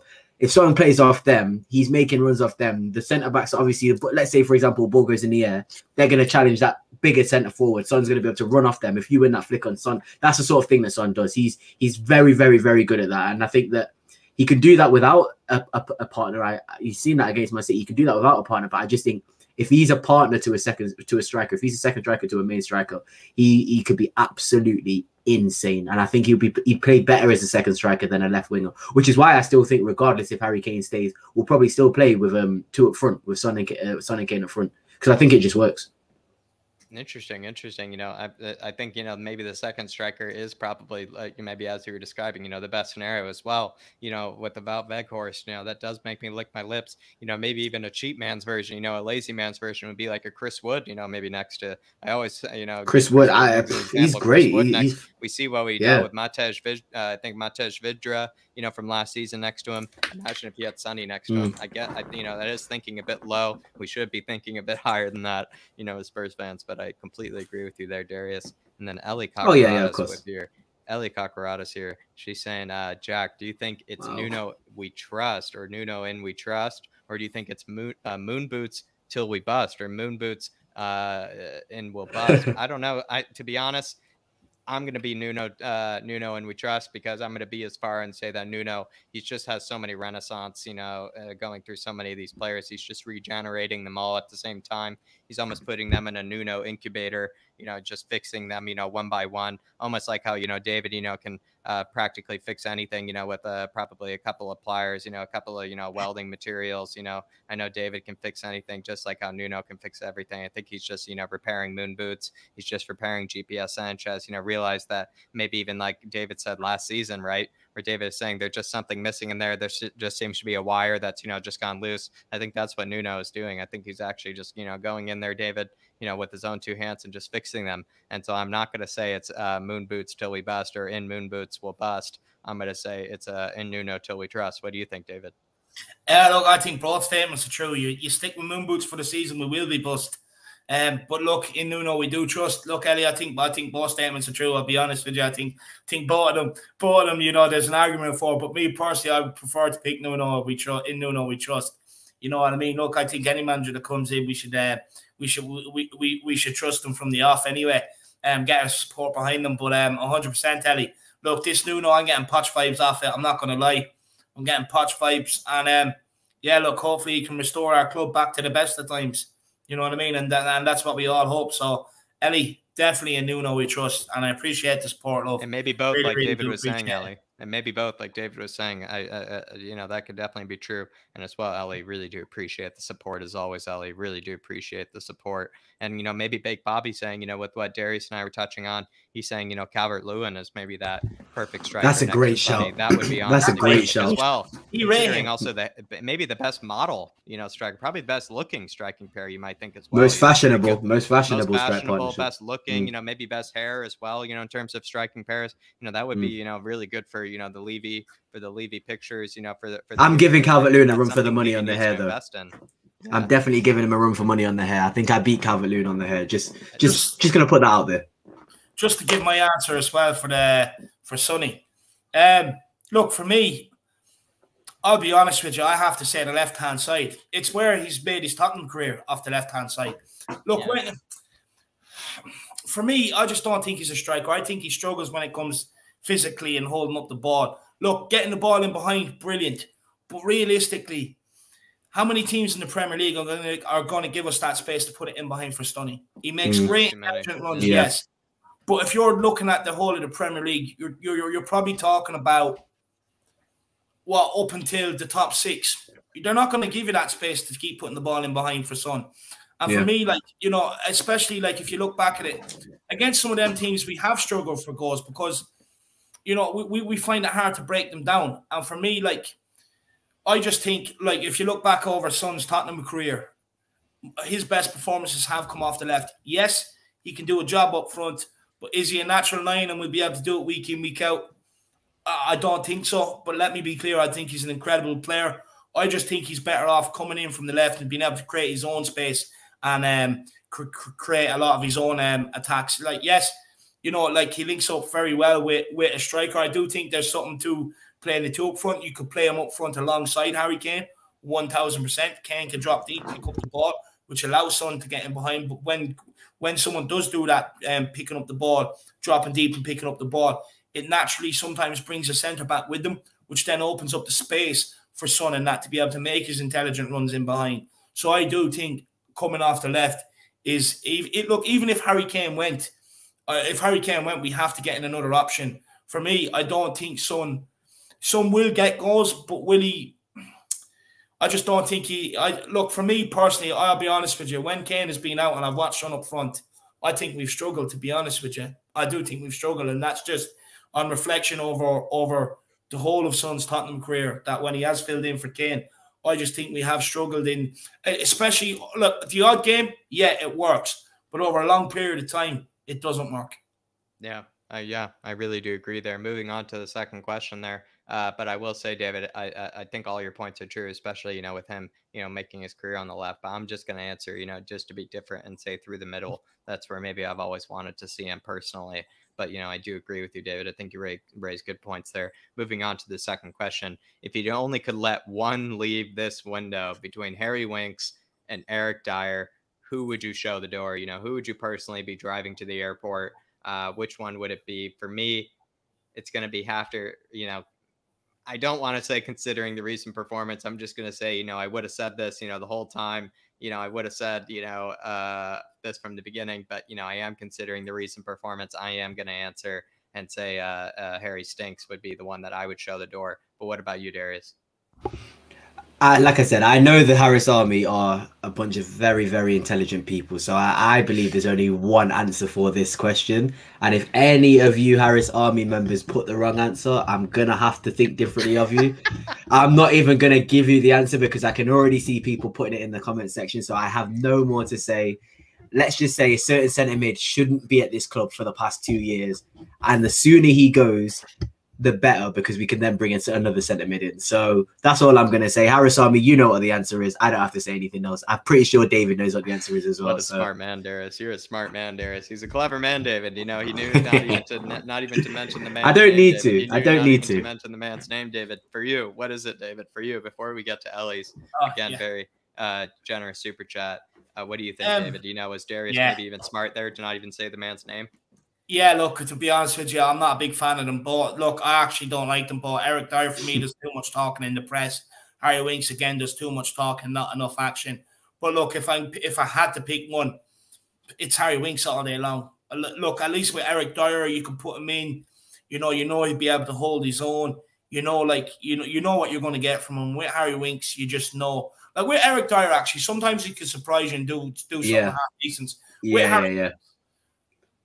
What does he do? The best he did was score that 50-yard goal, and he didn't mean to do it. I think that sums up Harry Winks perfectly. Yeah, honestly, what he does, he provides a bit of morale. Okay, I get it, but employ me. I'll do it for half the money and give morale to the team. You know what I mean? At the end of the day, what does he do? So for me, all day long, Harry stinks. Get out my club. I'm just sick of the guy. Yeah, and as well, I'll stop this stupid debate in the fan base about Harry Winks. I'll be honest, it is a stupid debate because the guy is just shit. Absolutely. I also love the resounding answer. We don't even need to put a poll to the Harris Army, like Darius was even saying earlier. He already knows what they were going to say. But Ellie Cockeratus again with an unbelievably generous super chat, and she's saying Sonny and Patrick Bamford would be a great cause, or it'd be a great shout, because I think that Bamford would thrive even more in our side than Leeds United and his team, and because he's cultured and has a very terrific left peg. Yeah, he definitely has a very, very, very good left peg, especially, when going against Eric Dyer, considering, speaking of Eric Dyer, the finish that he let Bamford have, the one where Eric Dyer stood as an absolute statue against Leeds United. I will say it'd be nice to have someone like, Patrick Bamford not doing that against us any further. Patrick Bamford in the air, I would say, it might be crazy to say, despite how tall he is, I would like him to be a bit better in the air. I don't think he's as despite how tall he is, he's not actually good in the air as I think some might expect him to be. And I think Ellie, in terms of his finishing ability, in terms of his positioning ability, really do agree with you there, Ellie. But I would say for despite the hair, despite the big noggin on him, I would say he definitely needs to improve the aerial ability. What about you, Darius? Sorry. I actually like Patrick Bamford. I actually think that's a good shout, to be honest. I think he's when you're in a Bielsa team, you sort of have to, you're going to be able to press. Like that's his fitness is going to be up there, so that's not an issue. I just think maybe the age profile might be just something to consider. But again, if somebody's going to contribute to a team, I actually don't care how old you are. You could be 45. If you're going to contribute to the team, then you contribute to the team. So, yeah, I think Patrick Bamford would be a good shout. I just think there's plenty other younger, more, should I say, I don't want to say talented because I think he's good. I just think there's younger, potentially better strikers just for the future that you could probably go and sign. And maybe Patrick Bamford might have that English tax as well, where you might end up spending like 40, 50 mil, and he's definitely not worth 40, 50 mil in any sense of the word. So yeah, no, I'm not against it. If it ever happened, I'd be happy. But I just think that it's a good outside it just wouldn't. Show, yeah. I just think he's not gonna leave Leeds anytime soon. I don't think he's pretty much like there. Well, now he is. He used to not be. I'll be honest with you. I actually think Bamford's overrated. I really do. Look, the guy misses more than what he scores. He does. He misses more than what he scores. At the end of the day, if we're talking about coming in to replace Harry Kane, forget about it. Look, the guy's an intelligent footballer. He does make intelligent run, but it's his finishing that lets him down. The only reason why there was a big thing made about him, because not last season, but the season before, purely because he's English. That was it. He scored 10 goals, and they're all sitting there praising him, this, that, and the other. 10 goals. 10 goals. Honestly, Back in the day, when I was watching the Premier League, a striker for Ipswich Town, when they were in the Premier League, would have bagged you 10 goals. You know what I mean? And they would have got relegated, let alone praising a Patrick Bamford for 10 goals. Honestly, I think he's overrated. Ellie, I love the support. You know, usually I love your comments and I love the players you suggest. But I genuinely, and another reason as well, you know, the guy won't play for Ireland, you know, so honestly, there's room for improvement with Bamford, but how far? Look, he's found his club at Leeds. Before that, he was at loads of different clubs. Never really found a club. He's found a home at Leeds. And sometimes as a footballer, sometimes you find a club and it just works, and then you leave and it doesn't quite work out, and you're back to the situation you started at. For me, I just don't think Bamford would be a good fit for Tottenham Hotspur. Josh Seven makes a good comment about Bamford might look better than he is because Leeds just create so many chances in the game. It's sort of like if you put any striker in that role in Leeds, they're going to have some sort of chance to score. So I do understand that. I think that he's not a priority. I think there's plenty of other strikers out there that maybe have a better profile for us because we've got Sonny. So I'm looking at a more, like you said, a more dominant striker in that. Dusan Vlahovic is a perfect striker. I'm so sad that he potentially is going to Atletico Madrid because that would have been the ideal signing. That would have literally been the ideal signing. So yeah, unfortunately, got to move on. People have mentioned some pretty decent names: Ivan Toney, Calvert-Lewin. There's a lot of strikers out there that you could potentially go and get. You know what's mad? No more dreaming though for us anymore, Dave or Darius. I will say. No, in terms of our third question here, guys, you know, you have to spend a day with a current Spurs player. You know, it could be even, you know, maybe the manager. You know, I'm considering that, you know, maybe a nice, you know, a day with Nuno. Nuno looks like somebody who would hang out, you know, in like an Austrian coffee shop, you know, kind of, you know, philosophize, you know, from there, you know, maybe show me, you know, his theses. But, you know, if I were to pick a current Spurs player who I would probably, you know, have be my buddy for the day, I might say, considering, you know, that lunch that, you know, Lucas had with Carlos Vinicius, considering that Lucas seems to be, you know, a very thoughtful guy, you know, a very caring guy, might actually spend the day with Lucas. A bit of an outside shout. You know, I might actually spend the day with Lucas. Just seems like he's also one of the, you know, the dressing room favorites. He's probably just seemed to be just a genuine all around, you know, quality guy. What about you, Darius? Oh, I got a couple answers. You know, my main one, and I think it's a no-brainer. I'm taking Son anywhere he wants to go. We're going for a coffee in the morning. We're discussing what we're going to do for the day, and then hopefully me and Son are going to be in an escape room for an hour trying to get out of some sort of crazy escape room. That's my dream day. That. If I could think of anything else, I'd probably take. This is going to sound funny. I'd take Dele Alli because I know he's going to have a wild event planned for me.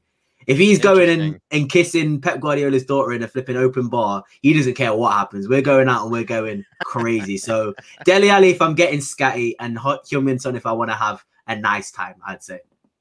A lot of people are saying Galini though, David. Galini's a shout. Galini's a shout. Harris Army wants to go out with Galini already. Galini's you know, he's definitely probably one of the best dressed, David. One of the best looking. Probably a good wingman. You know, considering maybe at the bar as well. You know, got a good guy to stand next to. But who would it be for you, David? I'll be honest with you, Galini, I'm starting to like. Look, he dresses well. He had a nice Gucci bag getting on the plane today. You know, and as well, he's got bars, so he'd entertain you.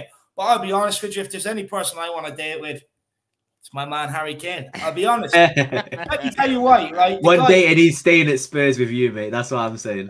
No, look, if he leaves, I'd have to pick Sonny. But sorry, for me, look, when it comes to Harry Kane, look, he's worked incredibly hard to get to the heights of the career he's reached. You know, all them times when people doubted him, thought he wasn't good enough, he was out on loan, nine loan clubs before he even got his chance at Tottenham, sitting there, working hard. Because I think, look, me personally, when someone does that, like, you know, and especially when you're not flavor of the month, you're nowhere near the team and all you want to do is play, your loan spells really aren't working out, you're not getting a great amount of goals. You know, it's very easy to just kind of down tools and kind of give up. And, you know, but he didn't. He stayed strong. And for me, like, you know, I wouldn't say self-made, but there's definitely an element to it with how hard he's worked, all the extra trainings he's put in.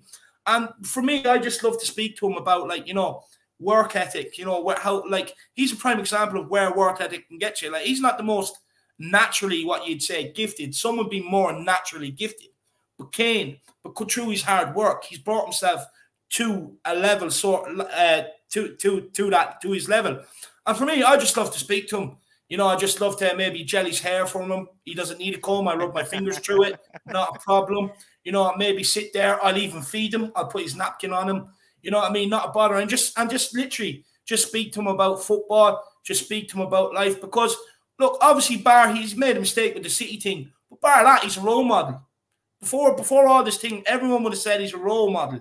You know, he does everything right. And for me, I would just love to get an insight on that. But if I'm going for a bit of crack, I would definitely have to bring Galini, man. You know, just on the spot, walking by something and say, Galini, give me bars on this. You know, I just have a field day with the guy. I'd have a field day with him. And I feel like if you went out of Galini to like a club or something, and you said to Galini, "Yo, you see that girl over there? Go talk to her." He doesn't care who it is. He'll go and do it. Galini's one of them. He's confident in his own ability. He's one of those guys, isn't he? He's one of those guys. Most useful, definitely the most useful. You might say Galini, definitely the most useful. And then as well, you know, probably like you said, even Darius, yeah, for the club situation, you know, maybe picking up a bird as well, probably the best one. But for the fourth question here, you know, it is a bit about Davinson Sanchez, and it is, you know, we are going to answer this quickly before we plug Darius for his service here on the show. You know, Darius, do you think that maybe we're seeing a Davinson Sanchez, you know, revolution here? Are we seeing, you know, a regeneration of him? You know, it seems like his passing abilities improved, you know, dramatically. Do you think it was just a confidence thing, or do you think maybe he's just improved over the summer, you know, dramatically? Mate, or honestly, am I getting ahead of myself? Or am I getting ahead of myself? I know lots of answers. I don't want to do this. I don't want to do the same either. Like I'm almost like sort of trying to discredit his performances because I don't want to get ahead of myself, because I'm like, there's no way this guy's playing this well. And then he plays well against Arsenal. I'm like, yeah, there's no way he's going to do that again in the Premier League against City. And then he goes and does it against City. And I'm thinking, okay, so either this guy has turned a corner, that Copa America finishing third might have, you know, and he had quite a big role in that Colombia team. I know he scored a couple of penalties and shootouts, and he was a starter for the team. Maybe that just gave him the confidence to say, you know what, I am good enough to play for Tottenham. And the other reason could be maybe he's caught wind of obviously them wanting to try and move him on, and he might be thinking either one, I want to play for a different team, or he's playing for Tottenham and he's like, no, I want to stay and prove that I'm good enough. So I don't know. Again, I'm not gonna be angry at him improving, because that only improves our team. The only thing I worry about is Sanchez. Maybe not even that, but is Sanchez playing well gonna be at the detriment of us not getting another centre back? And that's what I fear, because it seemed like the funds coming from Sanchez's sale, potentially to Sevilla, who it was originally, were going to fund a new centre back.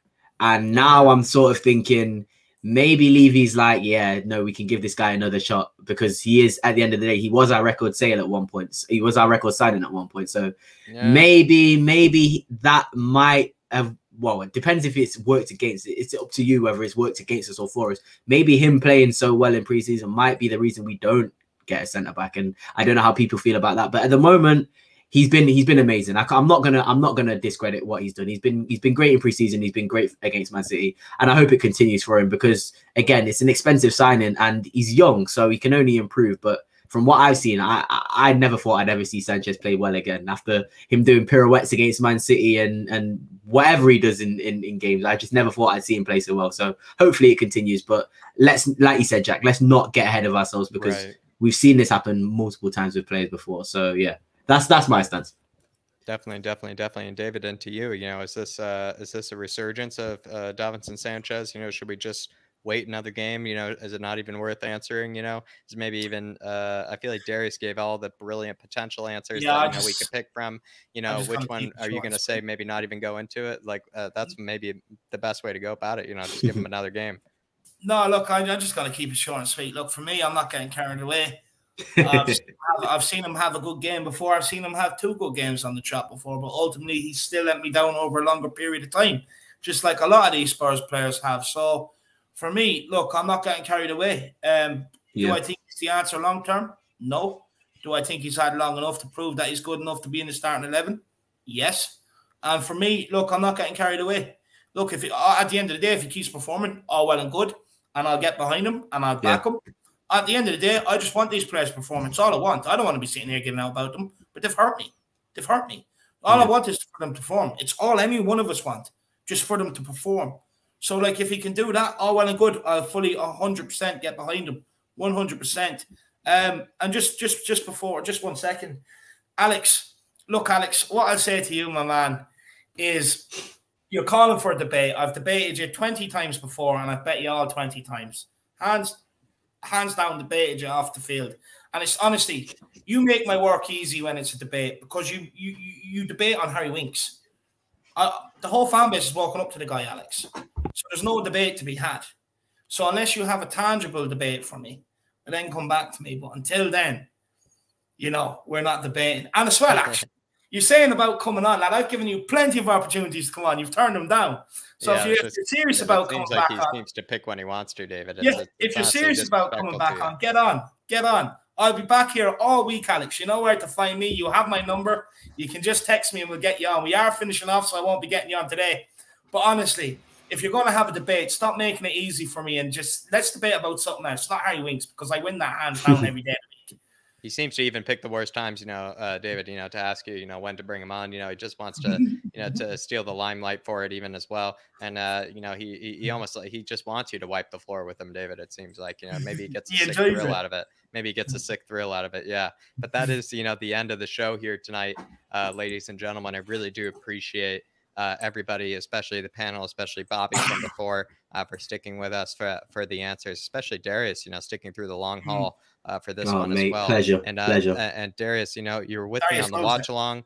You stuck through that with me as well. I feel like you absolutely kept me in it. Kept me going through that. Where can the people find you? Where can they find more of you? And yeah, essentially that. Where can the people find more of Darius and more of your brilliance?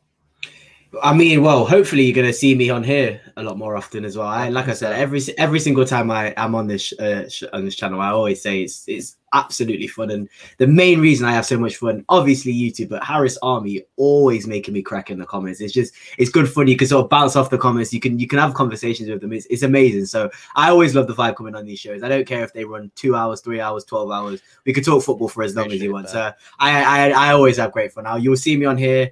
Obviously, you'll probably see us on Matty Hayes' channel doing watch-alongs as well. Me and Jack obviously killed the watch-along, sweating through our Spurs shirts, and David came on and also was sweating through his Spurs shirts. So we all had a great time. So you'll see me on there, and then obviously the home Paxton Road TV doing things on there as well. So hopefully, everybody. Yeah, hopefully, you'll see me. I might be starting a new show on there. We're sort of going through things and discussing a few things. So hopefully, I'll be on there a lot more regular as well. But yeah, if you do want to see, or if you do want to hear from me off YouTube, then Twitter, Darius3K is my Twitter. Yep. And I don't know if you enjoy it, but I tweet what I want. And sometimes it's funny, sometimes you might not like it, but have fun on there. Go through there, expose me from 5-year-old tweets. I couldn't care less, mate. It'll be great fun. So yeah, like I said, thank you everyone. And obviously you guys, thank you so much for having me on every single time. I just want to say, everybody, please do get over there and check out Paxton Road. Me and Jack cannot speak highly enough of them. We cannot push it enough. Please, guys, they're absolutely awesome. Thank you, David. Darius, his dad, two absolute brilliant guests. Then you have Mike, the hustler, who comes in, as well, absolutely brilliant guys. Don P, who was representing Paxton Road here last week, brilliant again. Yeah, he was guys, good. it's just brilliant characters, brilliant content. Please get over there and check it out. And Jack, we're a massive family. We're all here to help each other at the end of the day. Yeah. Like I'm willing to be on anybody's channel who wants to talk football. So yeah. No, 100%. Except Arsenal channels. That's all I'm going to say. Except Arsenal channels. I'm not jumping on you. No, 100%. And look, we are going to get. I let Jack plug his thing, but Jack, just why I go fishing there, you bring up Alex's comment, lad. No. Sure, David. Alex with a very, very generous super chat here. We rolled him in here, and he says, Winks and Davies are your favorite players. It's not their fault that the team are terrible. End of story, David. Look, he's still talking about Winks and Davies. They were so last year. These are the players that he picks, David. Do you think he'd give himself a fair fight? No, look, honestly, I appreciate the donation, Alex. I really appreciate the support. Yeah, very kind of you, Dave. But one thing I will say is honestly, you just make it like taking sweets out of a baby's hand. Too easy. Like, if we were debating on like a deli, a burger, fine, okay. There'll be a debate there. There's a bit of a 50-50 split. It'd be a good debate. But Winks and Davies, everyone's scratching their head and they're like, what's wrong with Alex? Why is he still repping these guys? You know what I mean? Alex, look, Is it family ties, relations, maybe potentially? No, I think. Look, do you know what it is? I honestly think he has opposed to Harry Winks since he's like 14, and it's in his bedroom wall. And the missus keeps saying, "Look, Alex, take it down," and he won't. You know what I mean? He just loves Harry Winks that much, and I just think it's some sort of attachment like that with Ben Davies. It's purely because of the last name, Alex. You know, and then you have Ben. You know, it's the same name. I can understand it, but look, I'll be honest with you. Winks should go before Davies. But, yeah, look, Alex, no, it's all good fun, my man. It's not their fault the team are terrible. Well, when Ben Davies stepped in for Reguilon, we shit goes down that left-hand side like it was a sport. When Winks plays, it's undeniable. We just get overrun. So it is their fault that the team are terrible because they're terrible and they make the team worse, Alex. But look, you know, you want to debate, my man. Let's give the fans what they want. Me, you, Marcelo, Jack will mod. Let's get the debate on. Let's get it going. Just let us know, Alex. Just let us know. I Alex. will not be part of this because I'll be watching in the comment section. That's all I'm going to say. To be honest, Darius, you know, it'll be a bit of a task, you know, to moderate all three of them, especially. It will be. You know, I'll have to keep them all in their corners. Yeah, and they might even have to have that's all their completely own on you, coaches. Mate. They'll even have to have all their own corner coaches, you know, warming them up on, you know, with the 30-second break between the rounds and everything. Oh my god, water breaks. Alex is probably sitting there with a double barrel name on his jerseys, Wink Davies. You know what I mean? But as well, Alex, you know, please reach out to David or I if you're very interested in that. We'd be happy to set up that show for you. I know the Harris Army would love it, but you have my number. I'm waiting on the text. We would love to put it in an actual proper show. We would love to put an actual proper show on a proper day every week. So let us know, Alex. Let us know. But Ellie Cockeratus again, David. She's saying, I'm hurting since that Champions League final, guys, where we froze on the pitch, and our team had finally woken, and our team has now finally woken up against the Manchester Richie. I saw so many great signs that we are finally a team again, and that a team that can win trophies. To be honest, I'm feeling the same, even as well, you know, Ellie, you know, we didn't have time for it, but, you know, I think you would appreciate it. This question, you know, was saying like maybe this super chat here, where a lot of people felt like this win, you know, was kind of something that they hadn't experienced, this sort of pride they hadn't experienced since that Champions League final run. They felt like this was the most proud they'd ever been as a Spurs fan since that semifinal. I mean, it's hard to know. It's hard to tap into those emotions and even compare those emotions. I think we probably really could be getting ahead of ourselves. But as well, though, you look at the quality of the performance, you look at the team performance, and I do stress team performance that we saw. I think you're actually really onto something here, Ali. I really do think that we saw a lot of good signs there, and maybe possibly under Nuno, someone that is a cup manager, somebody that does know his way around a competition. This definitely could be the signs of very good things to come. David, anything to say to Ellie? Yeah, look, I agree. Look, it's the proudest I've been of my team since walking out for the Champions League final. And I say walking out because, let's be honest, we didn't really turn up. But since walking out to the Champions League final, it's the proudest I've been of my team in 2 years. Well, actually, maybe you could take the 6-1 against United. That was a nice one. That was a good one.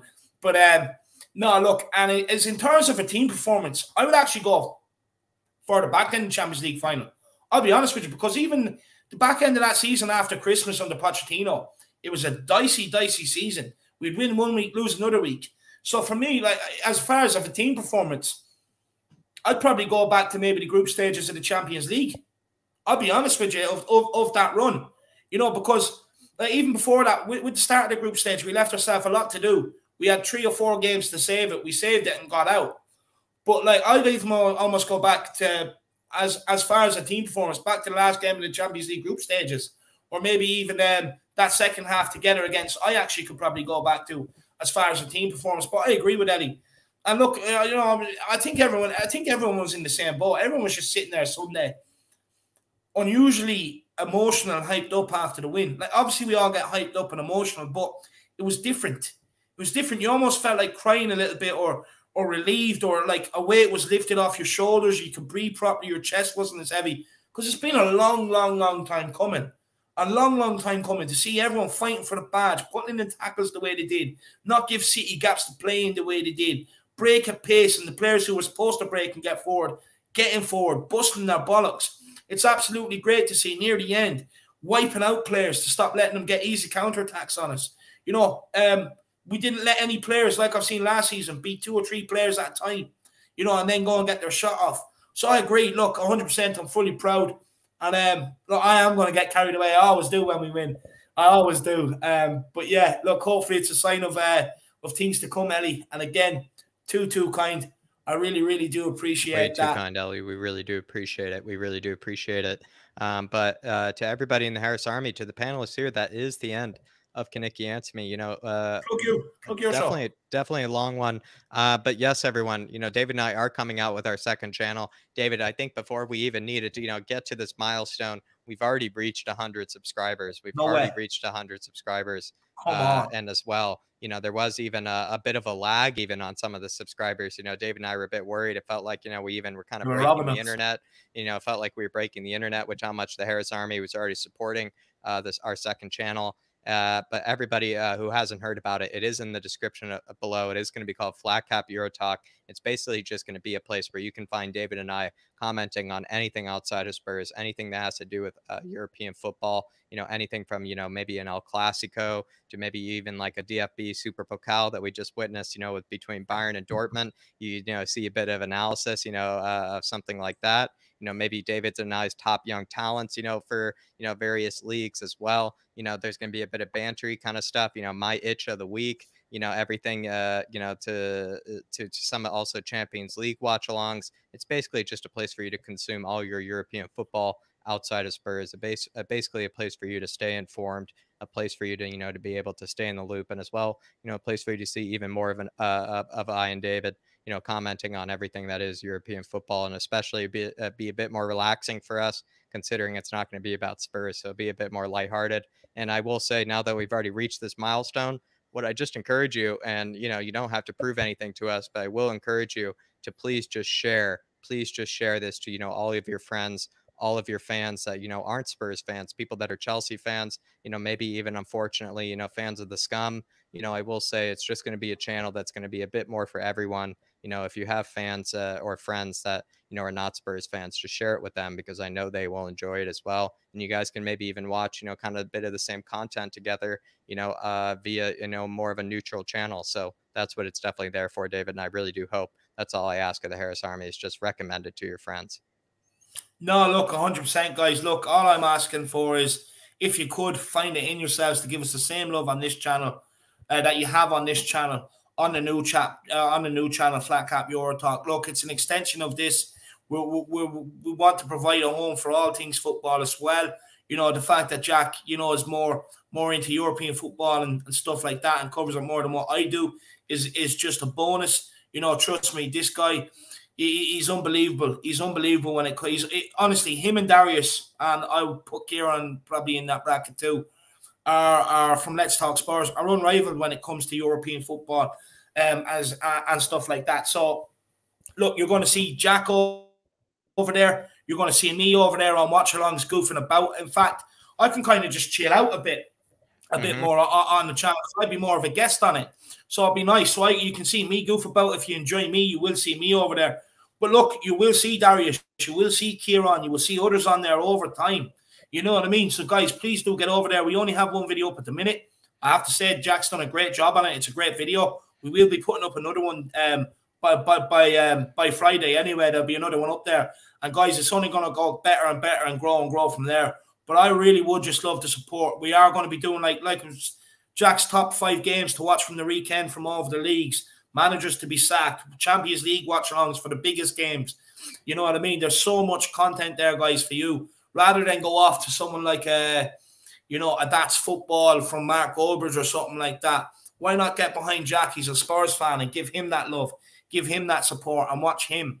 So, guys, I really would appreciate it if all you could really get on it and show us the same love. The link is here. If you so for anyone, you don't even have to type it in. It is here. You just hop on it and smash the subscribe button. I, for one, can't wait to see how it takes off.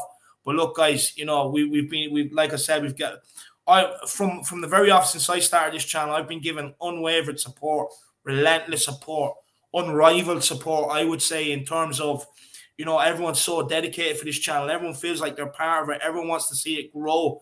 It's absolutely unbelievable, and we will create that over on the new channel.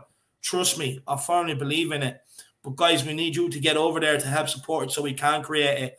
And, like, even when Jack's come on board, you know, a bit nervous to see what people thought, but honestly, it's just took off and people have loved it. It's brought the channel to new heights, new levels, new shows.